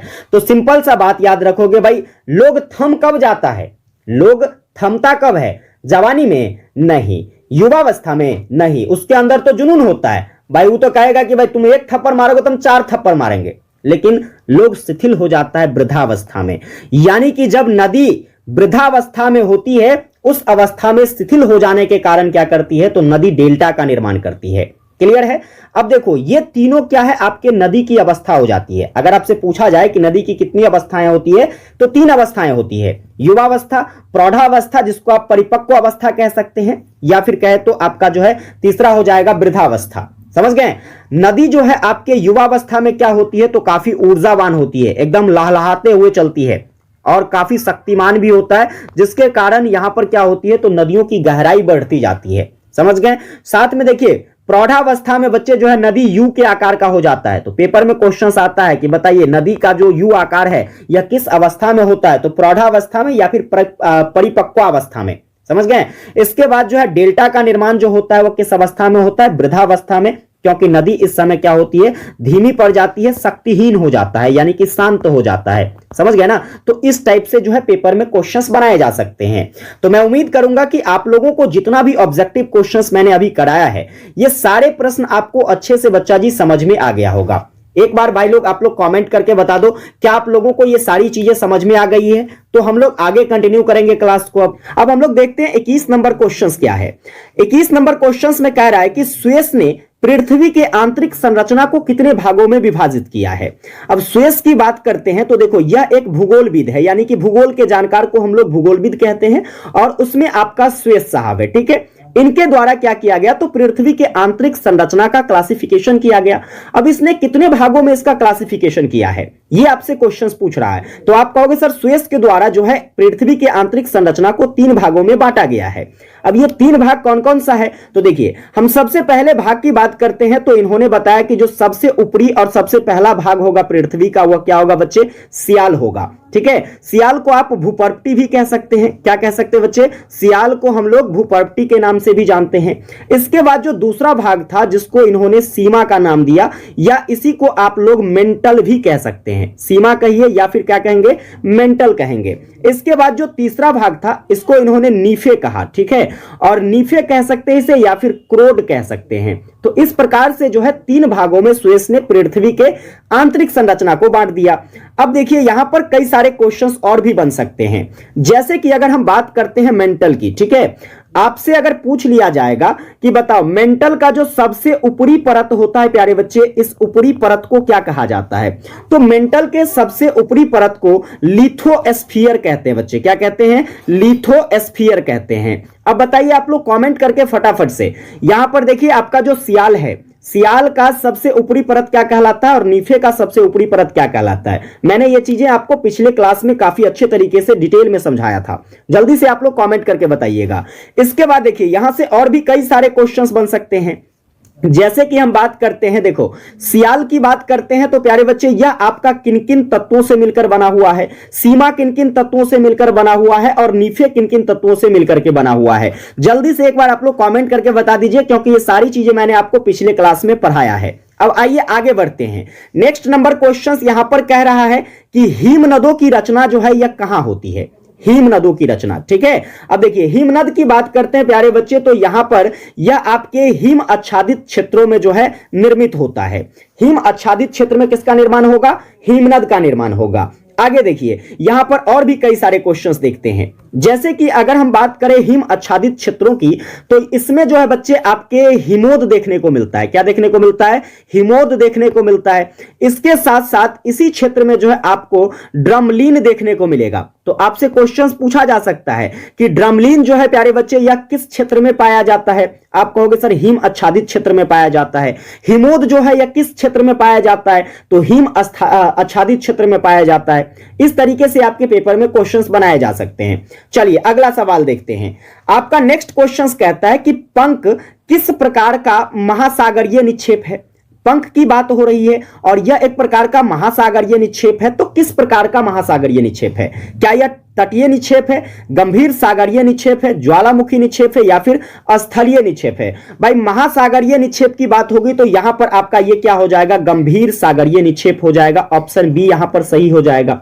लेकिन चलिए यहां पर अगर हम बात कर लेते हैं महासागरीय निक्षेप की, तो पेपर में आपसे पूछा जा सकता है कि महासागरीय निक्षेप कितने प्रकार के होते हैं? आप कहोगे गुरुजी महासागरीय निक्षेप जो है ये 3 प्रकार के होते हैं।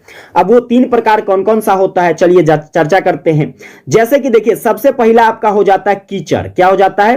कीचड़, जिसको आप लोग जो है स्थल जात निक्षेप कहते हैं। क्या कहते हैं? इसको आप लोग स्थल जात निक्षेप कहते हैं। दूसरा जो है प्यारे बच्चे आपका हो जाता है ओजोन। ठीक है, ओजोन। ओजोन जो होता है यह आपका जो है पेल्जिक निक्षेप होता है। क्या हो जाता है? पेल्जिक निक्षेप हो जाता है। इसके बाद तीसरा हो जाता है आपका मिट्टी। तीसरा क्या हो जाता है बच्चे? मिट्टी हो जाता है, जो कि आपका ज्वालामुखी धूल होता है। क्या होता है बच्चे? यह एक ज्वालामुखी जो है यह एक ज्वालामुखी धूल होता है। तो इस तरीके से आप लोगों को ये तीनों प्रकार याद रखने हैं महासागरीय निक्षेप के। चलिए आगे देखते हैं अगला सवाल। आपका नेक्स्ट क्वेश्चन कहता है कि संवहन द्वारा संवहन धारा का सिद्धांत जो है ये किसने प्रतिपादित किया था? मोस्ट इंपोर्टेंट क्वेश्चन रहेगा आपके पेपर के लिए, संवहन धारा का सिद्धांत। इस सिद्धांत का प्रतिपादन प्यारे बच्चे आर्थर हॉब्स के द्वारा किया गया था। किसके द्वारा किया गया? आर्थर हॉब्स के द्वारा संवहन धारा का सिद्धांत दिया गया। चलिए इसके बाद और भी देखिए यहां पर, जैसे कि वैगनर की बात करते हैं, तो वैगनर साहब के द्वारा जो है यह महाद्वीपीय विस्थापन सिद्धांत दिया गया था। क्या दिया गया बच्चे? महाद्वीपीय विस्थापन सिद्धांत किसने दिया? आप कहोगे सर वैगनर के द्वारा दिया गया। इसके बाद देखिए हेस की बात करते हैं, तो हेस के द्वारा जो है प्यारे बच्चे यह कौन सा सिद्धांत दिया गया था? तो सागरीय अधस्थल विस्तार सिद्धांत। ठीक है, सागरीय अधस्थल विस्तार सिद्धांत जो है यह किसने दिया था? तो हेस ने दिया था।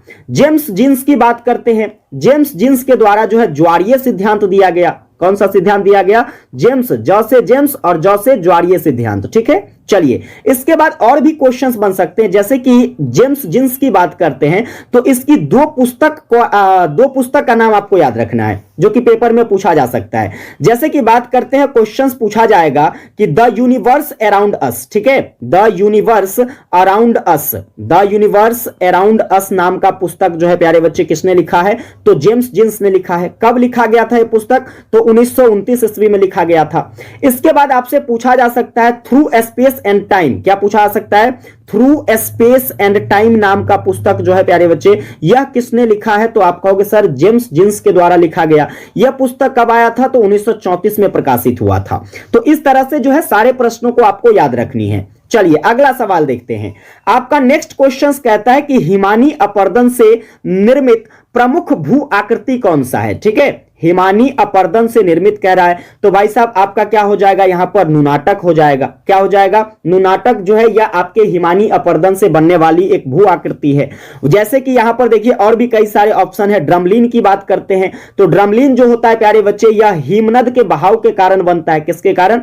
हिमनद के बहाव के कारण जो है एक अंडाकार आकृति बनती है। ठीक है, और एक लंबी पहाड़ियों का निर्माण होता है। यह पहाड़ी क्या कहलाती है? ड्रमलिन कहलाता है। इसके बाद मोरेन की बात करते हैं, तो मोरेन जो होता है प्यारे बच्चे यह भी आपके हिमनद से ही बनता है। ठीक है, हिमनद से बनने वाला यह एक प्रकार का भौतिक आकृति होता है। क्या होता है? भौतिक भू आकृति को हम लोग क्या कहते हैं बच्चे? तो मोरेन कहते हैं। ये सारे पॉइंट्स आपको याद रखने हैं। पेपर में क्वेश्चन पूछा जा सकता है, जैसे मान लीजिए क्वेश्चन पूछेगा कि हिमनद से बनने वाली भौतिक भू आकृति क्या कहलाती है? आप कहोगे सर मोरेन कहलाती है। जैसे कि पेपर में पूछेगा कि हिमनद के बहाव के कारण अंडाकार एवं लंबी पर्वतों का जो निर्माण होता है वो क्या कहलाता है? तो आप कहोगे सर ड्रमलिन कहलाता है। समझे ना? चलिए अगला देखते हैं क्वेश्चंस क्या है। आपका 26 नंबर क्वेश्चंस कहता है कि भूकंप के कारण समुद्र में विकसित विशाल तरंग। अब देखो समुद्र में जो भूकंप आता है उसको हम लोग क्या कहते हैं? समुद्र में आने वाला भूकंप जो है आपका सुनामी कहलाता है। क्या कहलाता है बच्चे? सुनामी कहलाता है। तो इससे संबंधित जो तरंग होगा वह क्या कहलाएगा? सुनामी तरंग कहलाएगा, है कि नहीं? तो ऑप्शन नंबर यहां पर सी सही हो जाएगा।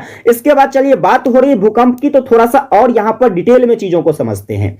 जैसे कि पेपर में आपसे पूछा जाएगा कि भूकंप से उत्पन्न होने वाला जो तरंग है, ठीक है, नोट करिए, भूकंप से उत्पन्न होने वाला जो तरंग है प्यारे बच्चे उसको हम लोग क्या कहते हैं? तो आप कहोगे सर इंफ्रासोनिक तरंग कहते हैं। क्या कहते हैं? इंफ्रासोनिक तरंग जो है यह आपके भूकंप का तरंग कहलाता है। इसके बाद चलिए आगे क्वेश्चन पूछा जा सकता है कि भूकंप से उत्पन्न होने वाला जो है सबसे खतरनाक तरंग कौन सा है प्यारे बच्चे। सबसे खतरनाक तरंग की बात करें तो आप कहोगे सर सबसे खतरनाक तरंग जो होता है वह होता है स्थल तरंग, या फिर कहे तो सतही तरंग, या इसी को जो है पी तरंग के नाम से जाना जाता है। समझ गए ना, तो ये सारी बातें याद रखनी है। चलो आगे देखते हैं, अगर आपसे भूकंप का दूसरा नाम पूछा जाए तो क्या कहोगे। भूकंप का दूसरा नाम, तो देखिए भूकंप का जो दूसरा नाम होता है या तो आप इंग्लिश में इसे क्वैक कह सकते हैं, या फिर इसी को ट्रेमर कहा जाता है, या फिर इसी को प्यारे बच्चे जो है टेम्पलर कहा जाता है। क्या कहा जाता है, टेम्पलर। तो ये सब भूकंप का दूसरा नाम है, समझे। चलिए इसके बाद देखिए एक क्वेश्चन यहां से आप लोग नोट करिएगा, जैसे कि हम सुनामी की बात कर रहे थे तो आपसे पेपर में पूछा जा सकता है कि भारत में जो है सबसे पहली बार सुनामी कब आता है। भारत में पहली बार सुनामी जो है यह कब आता है, पहली सुनामी। तो आप कहोगे सर भारत में जो पहली बार सुनामी आता है वो 1881 में आता है। कहां पर आता है, तो आपके बंगाल के खाड़ी के आसपास, ठीक है, बंगाल के खाड़ी के निकट जो है क्या होता है, तो ये भारत में सबसे पहली बार सुनामी आता है 1881 ईस्वी में। चलिए आगे बढ़ते हैं, अगला सवाल देखते हैं। आपका 27 नंबर क्वेश्चन कहता है कि मध्य सागरीय कटकों में भूकंप उद्गम क्षेत्र कौन सा है। मध्य सागरीय कटक, ठीक है। तो यहां पर आपके जो भूकंप के उद्गम के क्षेत्र की बात करें तो यह आपको कम गहराई में देखने को मिल जाती है, ठीक है, क्योंकि देखिए सागरीय तल पर जो है आपको गहराई आपके पृथ्वी के सतहों का बहुत कम देखने को मिलता है, इसीलिए यहां पर ये क्या हो जाएगा, तो कम गहराई में हो जाएगा। चलिए आगे देखें, 28 नंबर क्वेश्चन कहता है निम्न में कौन सा जो है अपक्षयन है। अब अपक्षयन की बात करते हैं, किससे अपक्षयन की क्रिया होती है। जैसे वर्षा से क्या होता है, अपक्षयन होता है, क्योंकि वर्षा के जल से जो है मिट्टी का कटाव होता है तो अपक्षयन होती है। इसके बाद पाला क्या होता है बच्चे, पाला जो होता है यह एक बर्फ का रूप होता है। किसका रूप होता है, पाला, बर्फ का रूप होता है पाला। इससे भी क्या होता है, तो आपके मिट्टी का कटाव देखने को मिलता है, क्योंकि जलवाष्प जैसे ही होगा, जल की मात्रा होगी, तो यहां पर अपक्षयन देखने को मिलेगा ही।